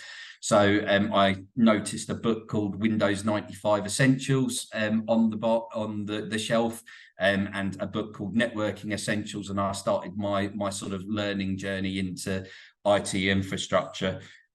Much like Matt's experience, I went into IT infrastructure and just started looking at certifications that were popular in the marketplace at the time. So I went for my Microsoft Certified Systems Engineer qualification. I got the little Plus Internet certification as well, because I wanted to stand out from the crowd when I was looking at it. I moved on from that software company, doing customer service and support of their software products, into managing a small network of about 200 endpoints, a couple of servers. I then went from there and I got my first big break, and I went to work for a company called Carphone Warehouse, who at the time were massive when mobile phones were just taking off. And I ended up setting up servers and networking infrastructure across Europe and traveling. I got to see a lot of Europe in quite a short space of time. I also worked with mainframes such as VMS as well whilst I was there. I decided to get into networking as well, so I went out and did my Cisco CCNA, so Certified Cisco Network Associate, whilst I was working. So that allowed me to work on routers and switches and things like that. Following that, I decided that I wanted to do a bit of contracting, so I went to work for a bank, and I did application integration and application rollout, which was really good because I really got into the bones of operating systems and how they work, and how you can monitor processes and what they're doing. And you're looking to make sure that applications don't conflict with each other, and that you can package them out and send them out to as many endpoints as possible. Following that, I decided to go and work at another bank doing third line support on a trade floor in quite a high pressured environment, trying to sort out issues on desktops quite quickly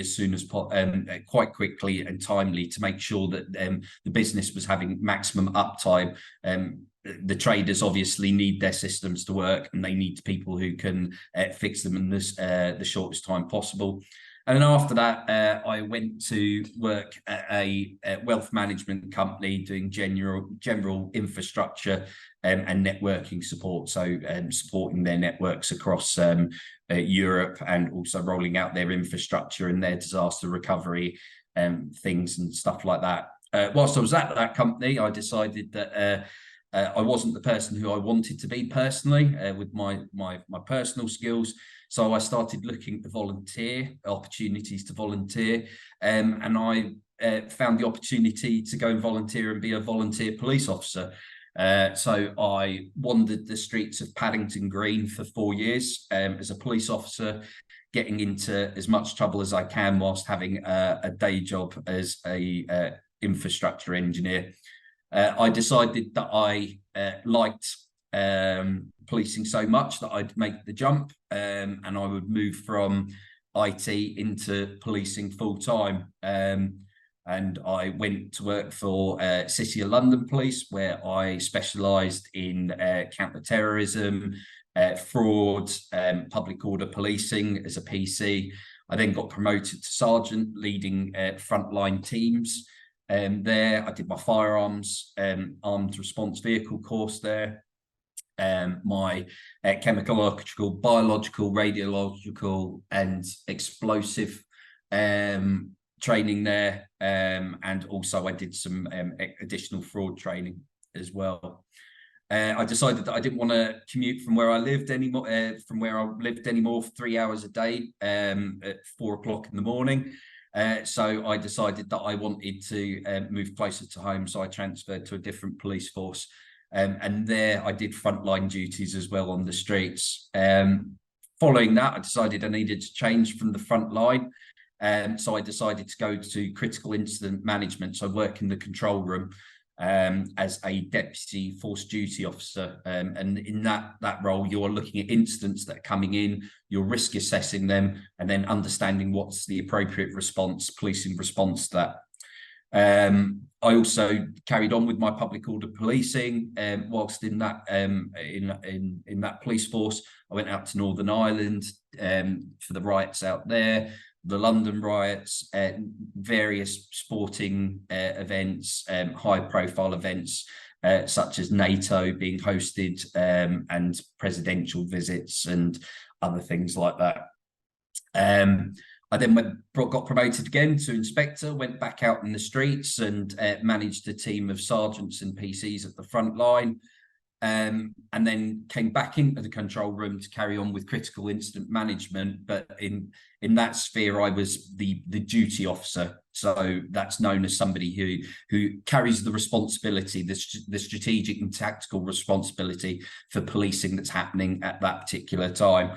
I became a tactical firearms commander, which allowed me to give tactics and assimilate information and intelligence, come up with threat assessments, understand what the policies and procedures and laws were in relation to firearms incident, and then give tactics to the officers on the grounds and on what they could and couldn't do as part of a incident. And then finally, airwave tactical advisor, an additional string to my bow, where we use the radio network called Airwave in the UK, and it's understanding the capabilities of that radio network, and when it comes to things like major events and coverage and issues like that, how we can make use of the capabilities of Airwave, but also be aware of the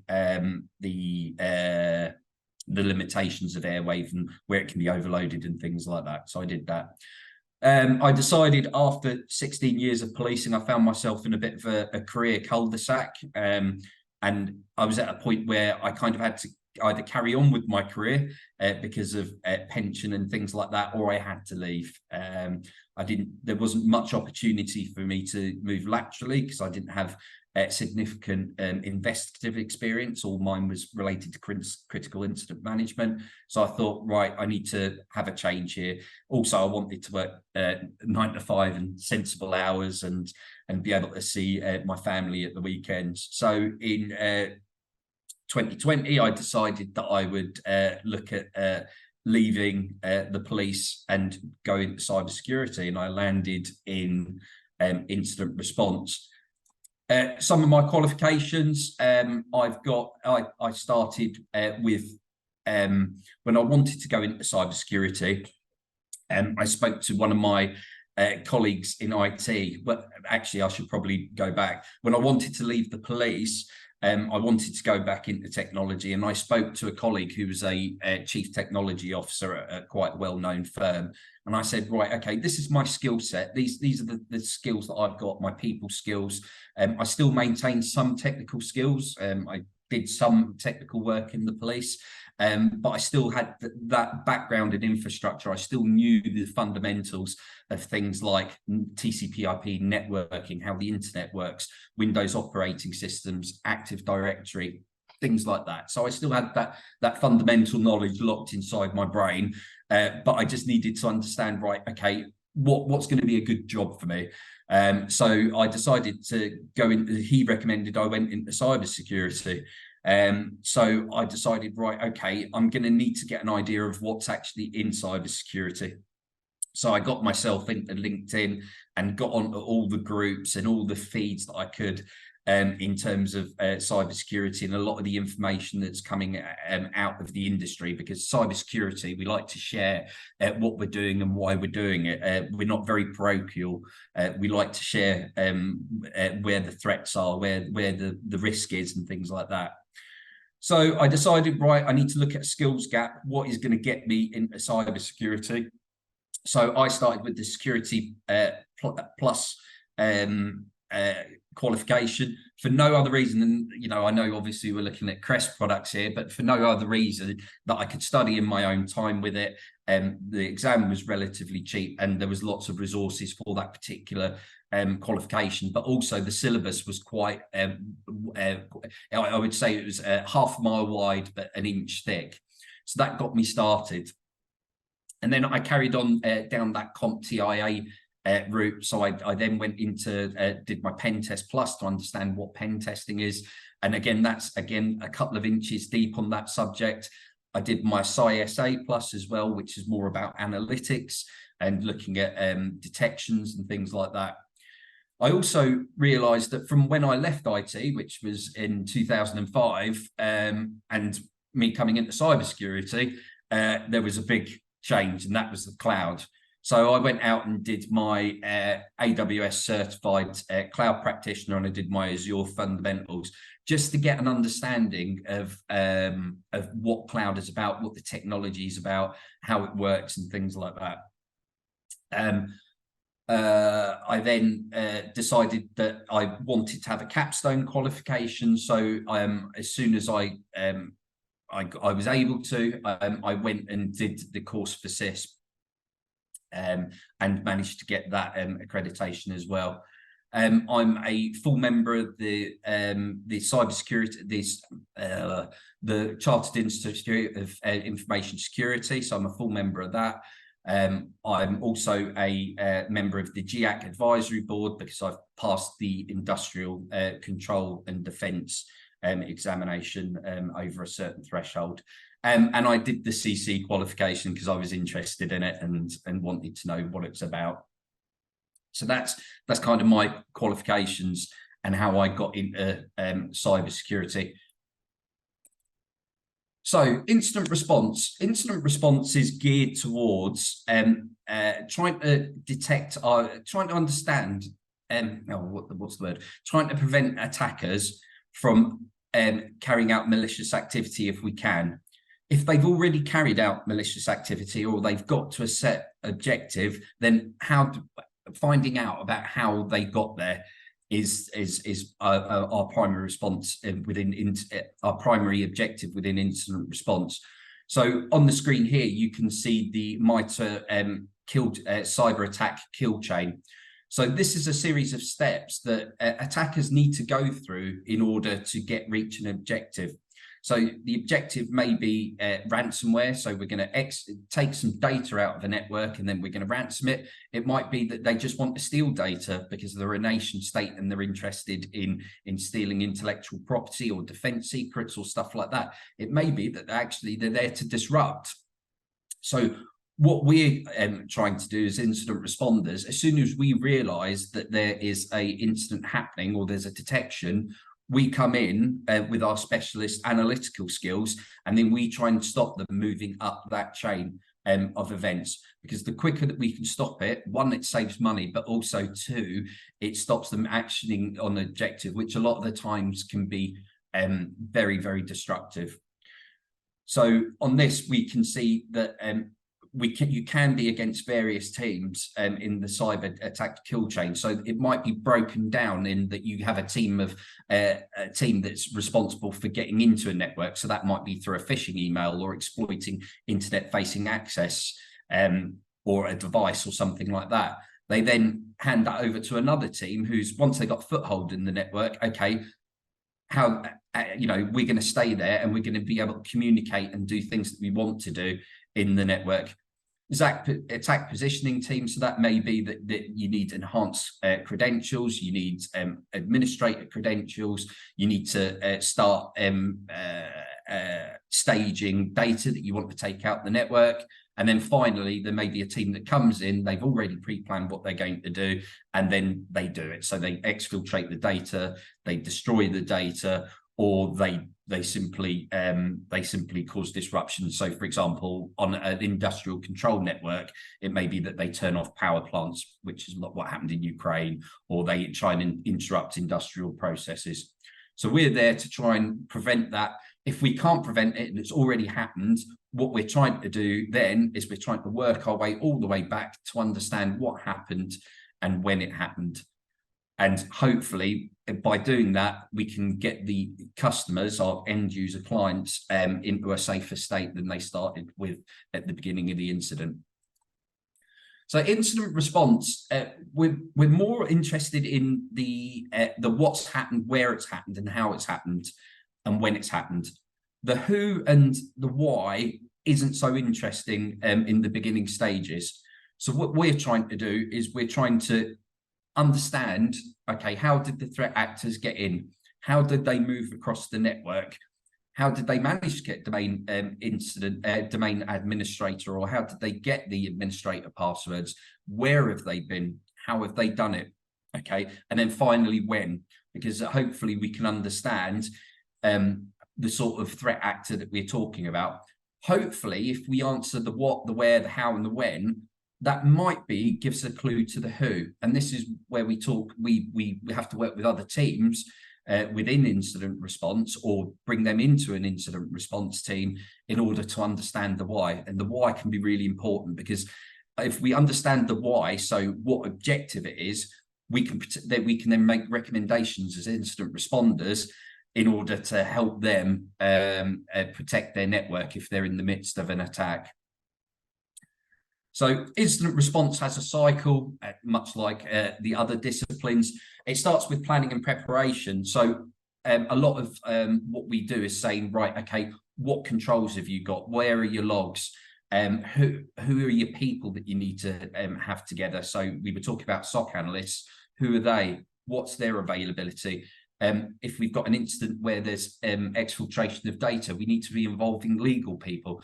If we've got an insider threat and we think that there's people internally that's causing us harm, we need to have HR people. So that's all done at the planning and preparation phase. Things like playbooks, you know, what we're going to do in the event of a serious incident. That's all done at the planning and preparation phase, communications, things like that. Detection, that's not really an incident response responsibility, but what a detection should do is it should trigger the plans that have already been developed. Now, a lot of the time, incident response is brought in either because a SOC doesn't have visibility within their estate, so there's certain devices they can't see, or they're not getting logs for, or they don't have the capacity because of automation, or they don't have a SOC. Some companies don't run a SOC and they rely on automation to give them alerts. And then once they get the alerts, they bring in incident response teams and things like that. So once we've got alerts and we're detecting malicious behavior, or we think malicious behavior, we're talking about acquisition and analysis. So we use things like the EDR products, we use SIEMs. So we won't have the same skills as a SOC analyst on a SIEM, but we will know how to use SIEM products and come in and be able to use EDR to extract evidence, and then we start doing an analysis. And during that analysis, hopefully, we get indicators of compromise. So what accounts have been compromised, what IP addresses are the threat actors using, what hosts have been compromised, what do we what accounts have been compromised. I think I already said that as well. What malware files are being used, what techniques are being used, and things like that. Hopefully, once we've got those indicators of compromise, we can start timelining that into a timeline of when things have happened, and we can start to get a picture of what's happening. We then go into the containment and eradication phase. A lot of the time, this includes people like SOC analysts, but it also includes network infrastructure engineers or server engineers or networking infrastructure engineers. We will give them the indicators of compromise, saying, right, you need to disable this account, you need to block this IP address, you need to block this file on the antivirus. We need to be extracting, we need to be looking at the EDR and looking for this particular behavior and things like that. And that tends to be a little cycle in its own, because as you do more containment and eradication, you find more detections, you do acquisition analysis, you go to the containment and eradication, and that keeps going until you get to a safe state.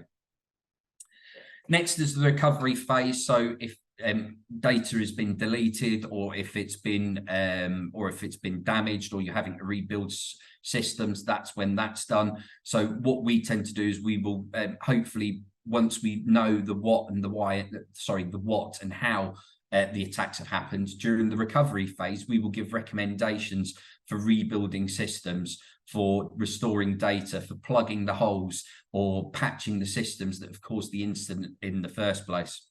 And then finally, we do post-incident activities where we look at all the investigation that we've done, we look at the controls that were in place, we look at the visibility, we look at the automation, and we see where things can be improved. And that's a sort of collaborative thing that's done at the end of each incident. In consultancy, this is done normally in this form of a report, where we give recommendations, we explain how the attack unfolded, what the timelines were, what the suspected objectives were of the threat actors, etc., etc., etc. So what is incident response? So a lot of incident response is the incident management. So we tend to get called in when SOC aren't able to contain an incident, or they don't know why an incident's occurred, or the visibility. So we get called in to understand what's happening at the time. And incident management is the art of coordinating the tactical and strategic leaders, so your boardroom members, understanding what their objectives are. And a lot of the time is we want to know what happened, why it happened, and how it happened, and the other aspects of who, what, why, how, etc., etc. And then communicating that downwards onto the technical teams to answer those questions. Also, it's around understanding what the business impact is. So, for example, from an incident response side, we may want to turn around and say, right, we want to shut down or isolate this system, but the impact of that is going to maybe shut down a business. An example would be a car manufacturer, if they've got malware that's hit their systems in their manufacturing plant. Okay, we want to isolate that system, but that shuts down the plant. Well, actually, now once we've done our malware analysis and we know what that malware does, actually, we don't need to shut down that system or isolate it. We understand its behavior, and then we can say to the business, look, we don't need to shut down. We can have the malware sitting there at the moment, and then when it's the next maintenance window, we can clean up and remediate then. At the bottom of that, which is the foundation, is the evidence that we collect during an incident and managing that. So if you try and gather all the evidence you possibly can during an incident, it's like drinking from a fire hose. It's really not going to work. So what we decide is what kind of evidence we can do. Do we go for full disk images, which we may do? We'll take a host and look at the disk and absolutely everything about it. Or do we capture key files from a system and look at that? And then do we enrich that with data from things like SIEMs or firewall logs and things like that? So there's many specialisms that, within incident response. So that could be malware analysis, that could be memory forensics, host forensics, network forensics, and looking at logs and things like that. So what makes a good incident responder? So being calm whilst the world is burning is a good way to start. A lot of the time in incident response, I've come into incidents where literally a €2 billion company is shut down because they've been so badly affected by ransomware, and their backups have gone. And there may be a lot of people on that call that think they're going to lose their jobs.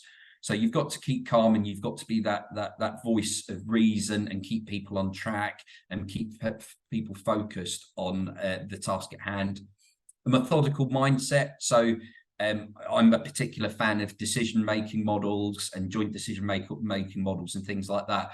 So understanding the information that you've got, understanding the risk, what you're trying to achieve, what your policies, procedures, what the laws are that you can work with, what your tactical options are, what can you do about it, who can you speak to, who can you bring in to help you during an incident, and then finally generating a plan to carry out actions. And then hopefully when you've carried out your actions, that gives you more information and intelligence, and then you go around that cycle again. So methodical mindset. Team worker, that's especially important. It may be as an incident responder that you're the only person working in an incident, but during that incident, you find some great techniques that the attackers have used, or you find new ways of working, or you've written your own tools in order to access the data, that needs to be shared. That learning needs to be shared. The way that you went about your work needs to be shared. So it's not just team working in the sense and ability to work with others and communicate with others. That's it's about to be able to share knowledge and things like that. Lead, follow, or get out of the way. So know your place in a team. That's really important as well. If you're the leader, act like the leader. If you're following somebody who's the leader, great. And if you're none of those, just get out of the way and butt out. A lot of the times during incidents, there's a lot of people who have got a lot to say, but are not doing a lot and don't contribute to the overall objective. So that's a good thing, you know, if you can get in that. Investigative, cynical mindset. So you don't believe everything, you're curious about everything, and you want to confirm everything. And you also question the sources of your data and where you're getting intelligence and things like that. Innovator and contributor. I think that goes back to the point that I was mentioning about being a team worker and contributing and coming up with your own things.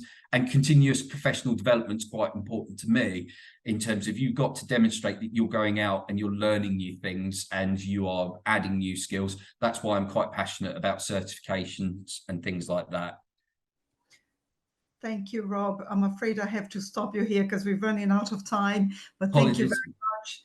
It's been some useful takeaways here, the importance of constant learning, trying different roles to gain new skills and broaden your own personal skills. So that was very, very, very useful. Thank you very much. We ran a bit over time, but we're going to have a quick poll now for our attendees to see what's your current pathway in Cyberis. So if we're just going to load the poll now, if you could just answer here now, please. If you're new to cyber, if you're transitioning into cyber, or if you hold an experienced cyber role. Thank you.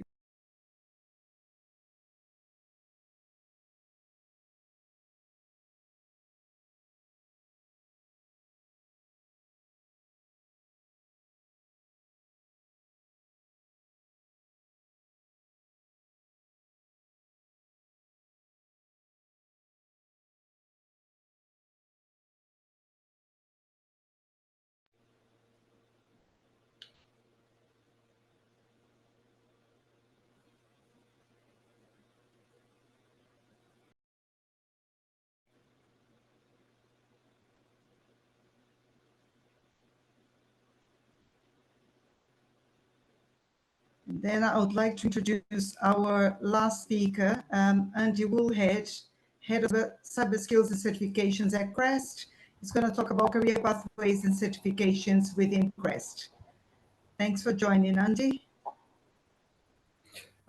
Thanks, Adriana, and yeah, good evening all, and thanks for staying with us. 30 minutes to go, so not too much longer, and I'll try not to repeat what we've already heard already. But there's been some really great advice. You know, get yourself a mentor, really focus on that CV and make it different. Demonstrate your passion and your commitment and your critical thinking. You know, and a great idea from Andy about, you know, blogs, what separates you from the rest of the crowd on how you can you know, grab yourself an opportunity. I'm just going to spend a couple of minutes on standardization across the industry. We're in a relatively nascent industry. We're relatively unregulated, and what that means is you get certifications that are picking up all over the place, and different lexicon. You know, what's you know, what somebody might call a pen tester, another person might call a vulnerability analyst, or, you know, it's a really confusing environment. That's just in the UK. If you translate that across the globe, or even in Europe, again, it becomes more different again, and different standards and frameworks and legislation. But actually, we're all fighting the same fight, whether you're an individual, you work in an organization, or indeed a country. We all face the same challenges, and that's ultimately cybercrime, for whatever motivation that might be. It might be subversion, trying to break something. It might be espionage, just trying to spy on us, theft, or for financial gain. And from many of those motivations flow the disciplines that you've heard about tonight and this evening: incident response, SOCs, blue team, pen testing, threat intelligence, digital forensics we haven't heard about, Purple teaming, red teaming we've heard about. But there's others, industrial control systems, and even cloud and Internet of Things are becoming disciplines in their own right now. So there's a huge amount of opportunities within cyber. I'm not particularly technical at all. You've heard from a copper, you've heard from a Royal Marine. I'm a sailor, was a sailor. I was in the Navy for 24 years, spent most of my time at sea, navigating ships, driving ships, even captain of a ship. And then I fell into cyber at the tail end of my career, focusing very much on skills and capability of individuals and that experience and qualifications that they require to be able to do their job. So there's roles for everyone. You don't need to be technical. Policy, writing strategies and policies and risk, all sorts of opportunities. So I'd encourage you all to have a look at all of them and see what interests you. But it can be a really confusing picture. If you wanted to go into medicine, most of us sort of understand that, what area. You understand what a surgeon is, or a GP, or a physio, or a nurse. But actually, in cyber, whilst you've heard some really good talks tonight on some specialist areas and how these people have got into them, I get it. It can be really quite daunting and confusing. Back to standardization. Cyber doesn't conform to borders at all. It's truly global. You might have, as a consultant, you might have a customer in the US, servicing a data center in India with a supplier in Germany, dealing with different regulations and approaches, and slightly different skill sets and frameworks. And at CREST, we're trying to work together with a number of international organizations to try and improve that standardization so there are less barriers and people understand and talk the same language, and try and make it more simple of what is already a really complex landscape. We're also working with an organization called the Cybersecurity Council. I'll put their website, their link up in the chat now. They are a independent body now that has been charged with professionalizing the cyber security industry. And on their website, you'll see 16 different specialisms, many of which we've spoken about this evening, and how you might look to get into some of those, what those roles encompass, and indeed what certifications perhaps are aligned to some of those. But without a hard sell, it's just a repository of information for you to have a look at. We're also involved in a pilot program there to professionalize the industry in terms of charterships. You may well have heard a chartered engineer or a chartered accountant. Well, CREST are involved with a number of other organizations about how do we generate a cyber chartered person.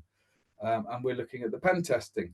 So we can able to recognize different certifications. So people are often say to me, Andy, what certification should I go for? Where should I invest my time and money? And I've got a really horrible answer, and that is, it depends. It depends on what the employer is looking for. It depends what floats your boat. It depends on how you learn. It might be a CREST certification. It might be CISP. It might be GIAC. Some of these are really expensive, but you've got to take that advice and do your homework. Get yourself a mentor, look at the organization.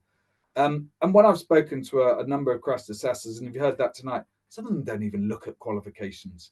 They're looking at that CV, they're looking at that passion, commitment, and will you fit into that organization? You'll be really pleased to know that there is a huge skills gap at the moment. And I'm talking specifically in the UK. 50% of businesses have a cyber skills gap in some way, shape, or form.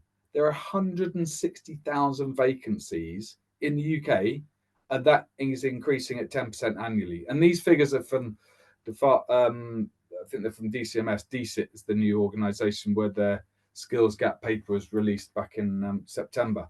There's an annual shortfall of 14,000 cybersecurity professionals, but there's a lack of career pathways. There's a confusion about how you get into cyber and the language in itself. So, it's got this real dichotomy of supply and demand, and yet are the organizations that are recruiting people really taking enough risk? Is the challenge important enough to them to take risk on people, or are they looking for the finished product? The skills shortage, slightly different to the skills gap. The skills gap is people lacking the appropriate skills. Skills shortage is the number of people that are available to work in cybersecurity. And the biggest area is those with 3 to 5 years of experience. They're the most difficult roles to fill, because those organizations don't really want to be investing too much in your training, particularly when you've got this evolving or very agile market where people aren't staying in jobs for a huge amount of time simply because of the supply and demand and job opportunities that arise. So again, you've got this challenge of how much do they invest in individuals like you guys in that organization, in the knowledge that if they train you, you're probably going to leave. But there's a great quote from Richard Branson that says, train them so they want to leave, but treat them so they want to stay. And in a buyer's market, it's your choice. You're the ones that hopefully once you do find your way, will have a bit of the upper hand. There's all sorts of things that you need to be looking at: salaries, benefit, training, development, culture, job satisfaction, even geographical location. Andy mentioned a number of these already, but do take your time and pick and choose what suits you. There's some real opportunities as well when we look at some of the data. There are very few females in this industry. 49% of the UK is made up of females, but only 17% are represented within cybersecurity. Massively underrepresented. And similarly with ethnic minorities. Ethnic minorities make up 22% of the population in the UK, and only 14% are employed in cybersecurity. So again, there's a lot of work to try and redress that balance. So there's opportunities there as well, which is only right and proper. I failed miserably to put the Cybersecurity Council URL up in chat. So if Adriana, if you're able to do that for me, that would be great. There is another one that I wanted to talk to briefly, which is qualifications. We're certainly not here tonight, or I'm certainly not, to talk about which qualifications best, or that CREST is better than others. We actually at CREST want to recognise other qualifications across the industry, because people might have invested in CompTIA or IC2 or SANS, GIAC, and actually we don't want to say actually they're not worth anything. You need to come back across and do CREST. So we're having a lot of conversations with those organisations. So well, let's recognise each other's and make sure that what is good enough, and that we can articulate that to the organisations that are hiring, and make those career pathways easier and entrance to the careers easier for you. In the UK, there's a whole host of opportunities. You may have come across Cyber First, which is run by the NCSC and supported by CREST, where there's summer camps and bursaries to get into university. It's a whole host of university courses. And again, I'd recommend the NCSC website, where you can look at the universities that are a little bit more hands-on and that have been supported and have got the NCSC badge on as technical excellence of those universities. And there's a whole load of private sector stuff. Immersive Labs have just launched Cyber Million, where they're trying to generate 1 million jobs over the next 10 years through access to their learning platform. CompTIA have just released a IT fundamentals exam, which is free. Again, gets you started on the basics. Hack the Box, which we partner with us at CREST, have got all the training pathways for all the CREST exams in there. But you can go on as a community member and just start playing around. Thanks, Debbie, for putting that into the chat. And there's the community. There's another there's another link I just want to put in here. It's for some reason going to go to Andy Flood, but I'm hoping Andy might be able to post it for me while I'm talking. There's a chap called Daniel Kelly. You may have come across him. He was the one that got found guilty for hacking TalkTalk a few years ago, and he did some time, was found guilty, and you can find him on LinkedIn, and he's really, really active now on LinkedIn. And once I can get this link up onto the chat, you will find hundreds and hundreds of free resources to go to. I can't profess to have looked at many of them, but there's some ones that I recognize in there where you don't have to go and pay for expensive training or certifications. You can join communities and learn how to develop your skills with access to all these free resources online. If I was just to summarize, because I want to leave some time for you to ask questions of the panel later, I think passion, enthusiasm, and are ones that would trump anything at the moment. There are a number of organizations that are being a bit lazy, frankly, and a bit risk averse, where they are not looking to invest. They want that experience. They want somebody to hit the ground running. But actually, there are plenty of opportunities and apprenticeships where organizations are looking to invest in junior people and younger people, and even career transitioners, which is why I asked that to be put up into the poll. They make up over 25% of people in the cybersecurity industry. And if we take Rob as an example, as a career transitioner, probably quite late in his career, to incident response, there are a number of skills that you can translate very rapidly towards cybersecurity. It's not that different from many other industries in the way that that certain disciplines are approached. So enthusiasm, experience, make yourself stand aside.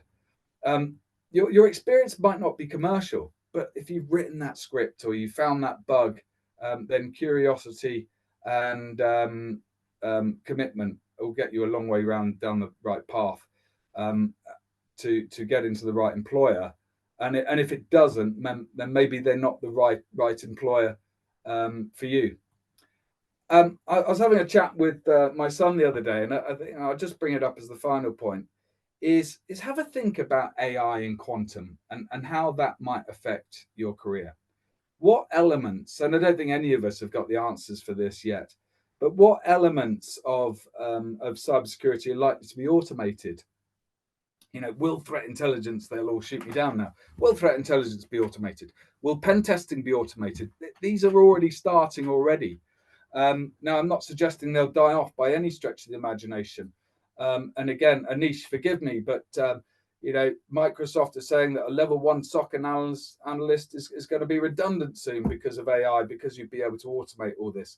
The counter argument is, well, how would you grow a level 2 and a level 3 and a level 4 without having a level 1? So we're all still finding our way, I guess, in AI at the moment. But one thing's for certain, it will affect the future of the cybersecurity industry, as it will with any other industry. So just have a thoughts and have those discussions as you're doing your homework moving forward. I'll draw stumps there because we've got 15 minutes to go, and we'll leave it for questions, and happy to answer any questions. But thanks for sticking with us. Thank you very much, Andy. That was great. A lot of useful information there. Thank you.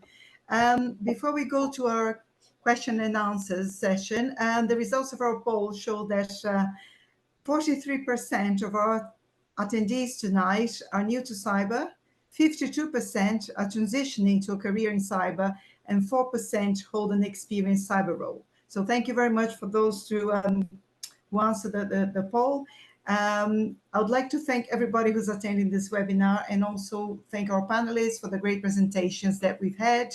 So now I'm going to pass it over to my colleague Debbie, who will be doing the Q&A. Thank you, and over to you, Debbie.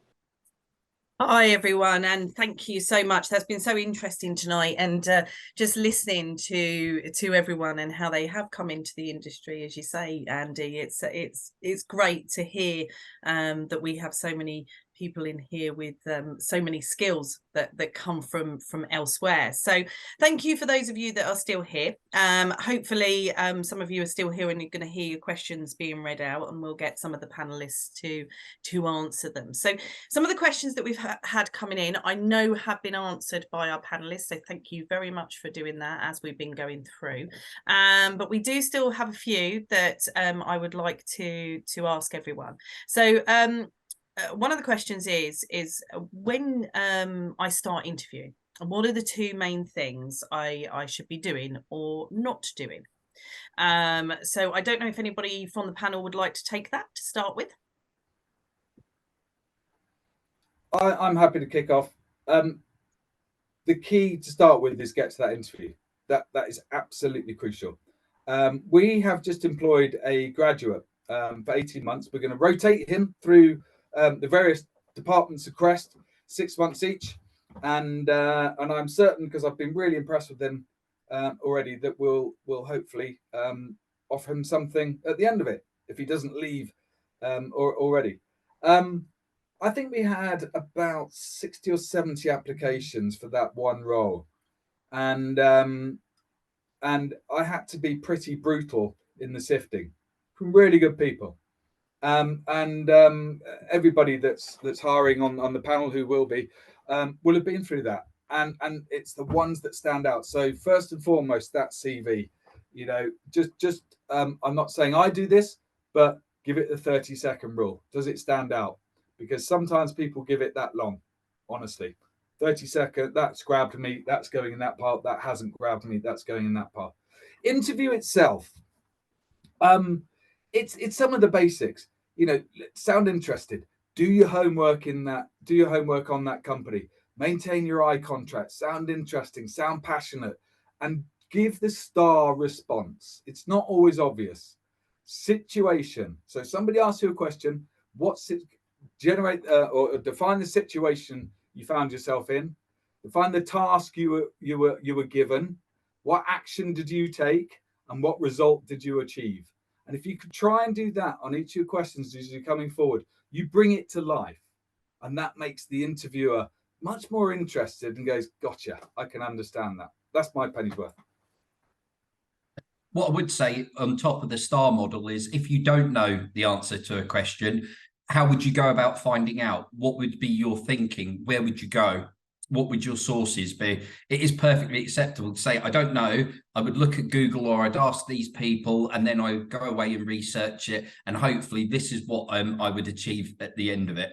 I would say try and make it a conversation. It's hard when you're doing a job interview. Try and make it a conversation rather than being quite specific about the answer. You have to give a specific answer, but try and make it a conversation that they want to draw the best out of you as well. But definitely, if you don't know, say how you'd go about getting further information. And also, if it's a decision-making task, explain your way of thinking. So I had this information, I looked at the risk, I thought about this factor, I thought about these different options, and this is the plan that I came up with. So adding a little bit of meat on the bones about your decision making helps as well. Thanks, I think I'd just quickly tack on to that. It is the passion thing. We've spoken about this a few times, but that really needs to come across. I mean, I absolutely love my job, and it's not it is a vocation. It's not a 9-to-5 thing. There's a balance to be struck, and maybe I haven't always been very good at that balance, like just constantly always plugged in and feeling that needs to sort of progress. So you do need to get other interests outside of staring at a keyboard all day. You need to be able to be personable. But as Rob just said, it's totally fine as well to be like, well, I'd use Google to find out that information, or I'd do more deep diving. You know, it's impossible to be able to know every single facet of stuff. But as I said in my talk, I do believe that technical capabilities can be taught to anyone, basically. But I think that there are personable skills that people can immediately develop.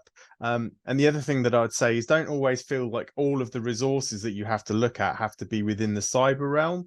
You need to expand your approach in learning. Essentially, most of the effective techniques that I've picked up from phishing, I've actually picked up from marketing strategies and other things, because all of these types of things are designed to solicit actions from people. So don't narrow your focus to just being, well, I can only look at cyber resources. Just look at kind of things in a much broader term. Great, thanks, Matt. Just to throw in something really, because this follows on from it. We've just had a question in, which was quite interesting really, is that they've said when they're looking at many job descriptions, they've been finding that employers list a rather extensive list of requirements for many job descriptions, which cover numerous separate domains of skills and knowledge, both covering technical and operations and compliance and risk areas. So I think that, as this person's saying, that there seem to be many of these roles unfilled for quite some time. Do you think sometimes some of these job descriptions that are coming out and some of these job roles aren't making it clear to people what skills they actually want? What would they probably do about going about something like that if they're interested in a role? I can see Andy wants to tackle this. I'm going to let him go first, refusing, because I also want to comment on this particular one. Yeah, I will inevitably point the blame at, like you say, hiring managers and recruiters for this one, where they, ones that aren't very good at their job, that just say they put all the qualifications on there. I suppose the way to take it, you're not going to need all that knowledge to be able to do that role, right? They're trying to get that job vacancy as far and as wide as possible, and to get as many potential applicants to come for it as possible. So don't be put off by the fact that they're mass, covering everything in there. The reason why they're probably unfulfilled and on the market for all, it's a pretty big red flag from my perspective. If I was looking for a job and they're asking that shows me that they don't understand the nuances of how to run an analyst or a consultant in those various positions. If they've just going, actually you need GRC experience to go do a TI job, right? Well, it always helps, right, having that, but it's not critical to be able to deliver the job from that perspective. In terms of what you can do about it, I forget what the name is. It Josh Fulmer, the guy? He's one of the recruiters at Dragos, and he's always got a load of good advice in this realm, where he basically says, you know what, if these are the companies that you're really interested in, they've got a great product, they've got a great reputation in the marketplace and everything else, look up who the hiring managers are. Start a conversation with them beforehand, even if the position isn't open yet. Speak to them, message them, say, actually, what does this role entail? Can I speak to who would be the line manager involved in that position as well, rather than just defaulting to this rubbish sort of thing that's, the hiring manager wrote it in the first place, it's gone through HR, it's gone through another couple of steps, it's gone out, and it looks nowhere near the same as what it was to start with. Ollie, back to you. You basically made all the main points that I was going to make. Sorry, there. No. I think that the challenge is there's often a disconnect between the people who are responsible for putting job specs together and the teams who are responsible for particularly doing some of that early stage triage in ideas in particular. And I think a lot of organizations, particularly where they're fairly new to cybersecurity, they don't always have the best understanding and appreciation of exactly what a role entails. I've seen some pretty weird and wonderful ones in my time. Enormous kind of wide remits for what are otherwise kind of what should be fairly simple roles. I think, as Andy says, there's a little bit of a red flag there. If an organization is asking as a requirement for 15 completely separate, disparate things, it suggests they kind of don't really know what they want. On the flip side, if you've got organizations who do have a little bit more of an understanding, particularly if you're looking in the more junior role place, a lot of the good job vacancies and job adverts you'll see in that space will very much be around, these are desirable areas where we expect you to have a degree of exposure to, or it would be nice if you had a degree of exposure to, but honestly, we're really looking for a core set of skills or views, perspectives, or certain areas, rather than thou must have experience of GRC and also pen testing, and they must be capable of doing scripting and also a qualified CTI analyst, and an endless myriad of other requirements that that nobody, even on well, very few people, I would say. Oh no, I'm going to go as far as to say nobody, that almost nobody, even in an organization like CTIPS, is probably going to tick all of. I think that there's a lot there that is organizations not really understanding their own requirements. I completely agree with what Andy said around trying to have some of those conversations, be they large organizations or be they small organizations. The sorts of organizations that tend to have a bit of a handle on these sorts of things and understand the process to bring on cybersecurity professionals tend to be fairly open about having off-the-record chats about opportunities and things like that with an organization, even if there isn't a current job vacancy out there. So I think that there's absolutely a point there. Look at the organizations that you see interesting reports coming out of, that you see interesting work associated with, and then try and engage with those organizations rather than necessarily being completely reactive to job vacancies as they drop, because it is challenging from a recruitment perspective as well. Working for a large organization, there is a lot of process and procedure around recruitment, and it's a lot of effort even for people such as ourselves to work through those processes with recruitment teams and get them to fully understand our requirements. And I will admit that as an organization, we've had job vacancies go out that haven't quite hit the mark in terms of what we're asking for. But if they're persevering and nobody's correcting those, that is potentially a little bit of a red flag. Just a small comment on the topic of job seeking and interviews and job listings. I think it's really important to emphasize that it's very rare that somebody lands a job on their first attempt, and it's really important that we kind of practice these situations that are not entirely within our comfort zones. It really helps that we demonstrate and emphasize with that experience that the right set of skills in the next interview that will become. And also I think another thing that early people in their early career can sometimes fall victim to is that they're striving for the perfect role.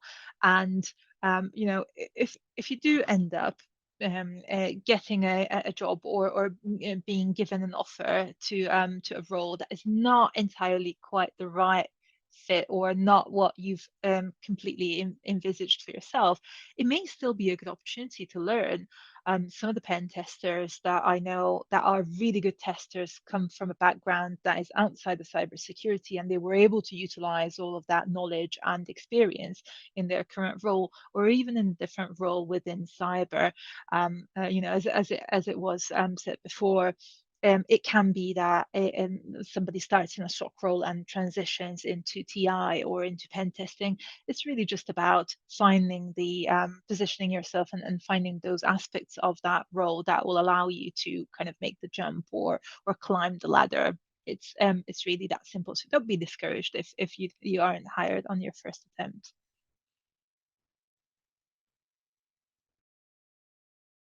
Great, thank you very much for everyone there.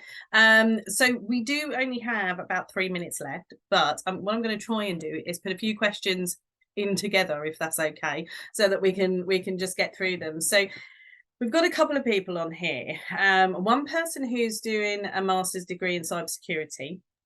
However, they found that graduate positions are generally catered to people who are graduating from their undergraduate degree.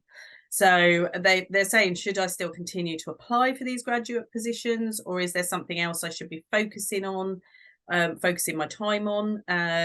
So, and then we had somebody else actually talking about, they've actually come into, so they're now doing a master's degree in cybersecurity, and they've sort of come into to doing this, but also they were really keen on their sort of interpersonal skills and how they could perhaps get those skills that you were saying, Boglarka, when you're going for an interview and you kind of have to practice, really.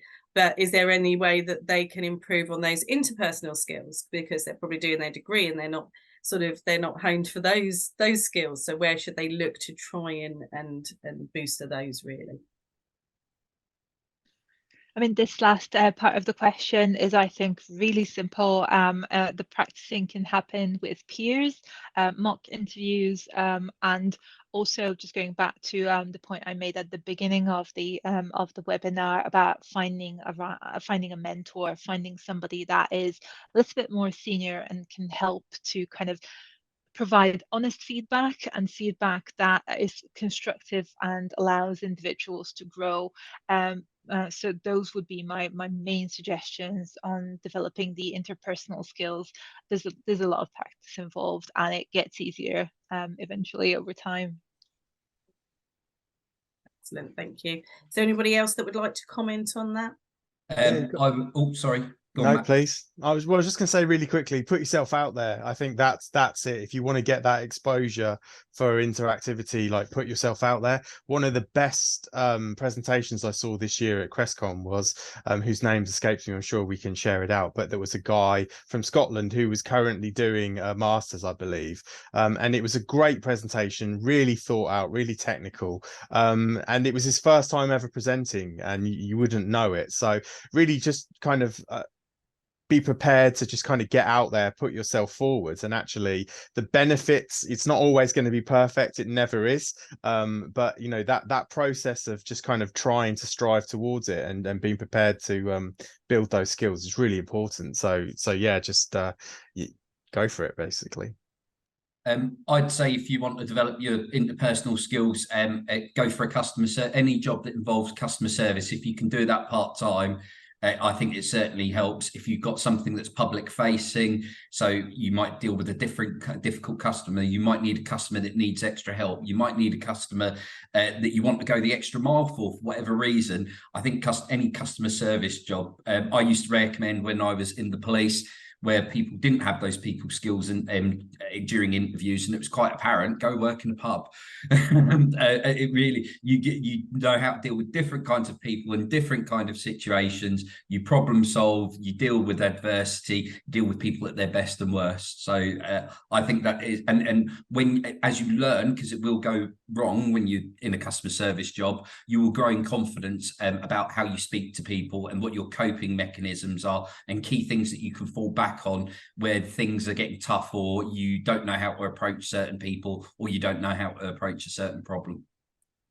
And just to touch very quickly on the master's degree point that was made around kind of pathways into graduate schemes, I can only speak for organizations that we've had visibility and exposure for, and I'm sure it's not universal, but a lot of those schemes, because of their competitive nature, a lot of the people who are going through those schemes will be people who have postgraduate degrees. It's really not uncommon in our industry for a lot of the people even competing at that graduate level to have postgraduate qualifications. So don't feel that being a master's student should in any way invalidate you from going through that process. The only thing I would suggest is, particularly if you've done a degree where your undergraduate is potentially a slightly different discipline from your master's, try and draw some kind of thread between the two of them. Try and draw some kind of focus on areas that you've learned across both those aspects of your educational background, to kind of draw out and highlight areas which may put you above and beyond other candidates in that space. Excellent, that's fantastic. I'm going to sneak in a little question. I know I'm being very naughty because we've gone over time, but I do like this one, and this one's for Matt. Is it possible to learn social engineering as a skill if you're starting from scratch, or do you need to be born with it? Well, I wouldn't say I'm the greatest social engineer ever. So I do think any technical capabilities can be be taught. Social engineering is that interesting aspect, because really what you're talking about there is understanding people. And so what Rob said before about understanding how people tick, how people make decisions. I know you yourself, a former police officer, you know, I think those types of people that have a very strong understanding as to how people can be manipulated and essentially what drives our decisions. You know, that is definitely an area of interest for me. I've actually presented at CRESTCon about the psychology behind phishing, essentially, and why people make the decisions that they make. And as I said, I'm not the best social engineer ever, but I'm not bad at phishing. And that's really come from me trying to really get down to into the weeds as to why somebody would click an email that I send them in the first place. But it's an interesting one. Everybody kind of comes back to that social engineering aspect of it, and it means different things to different people, right? So I think a lot of the time it's about confidence. Boglarka mentioned Kevin Mitnick. I read a couple of his books, and there's a really interesting chapter in there, a really interesting point that he made in there, that a lot of the time they're like, Kevin, how did you do this? And he went, well, most of the time I just asked, but he asked in the right way. And so I don't necessarily think it's a born thing. I would imagine there's plenty of market traders out there that would be amazing social engineers, as well as high level executives that know how to negotiate big salaries. So I don't think it's a specific person. I just think you have to have a deep understanding as to how people operate. And then if you want to go to the dark side and try and mold those people, then that's your decision.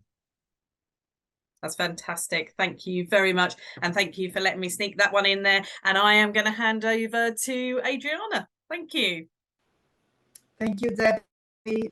Well, thank you very much to all our panelists for their enthusiasm, for their presentations. It's been a great evening. Thank you for attending.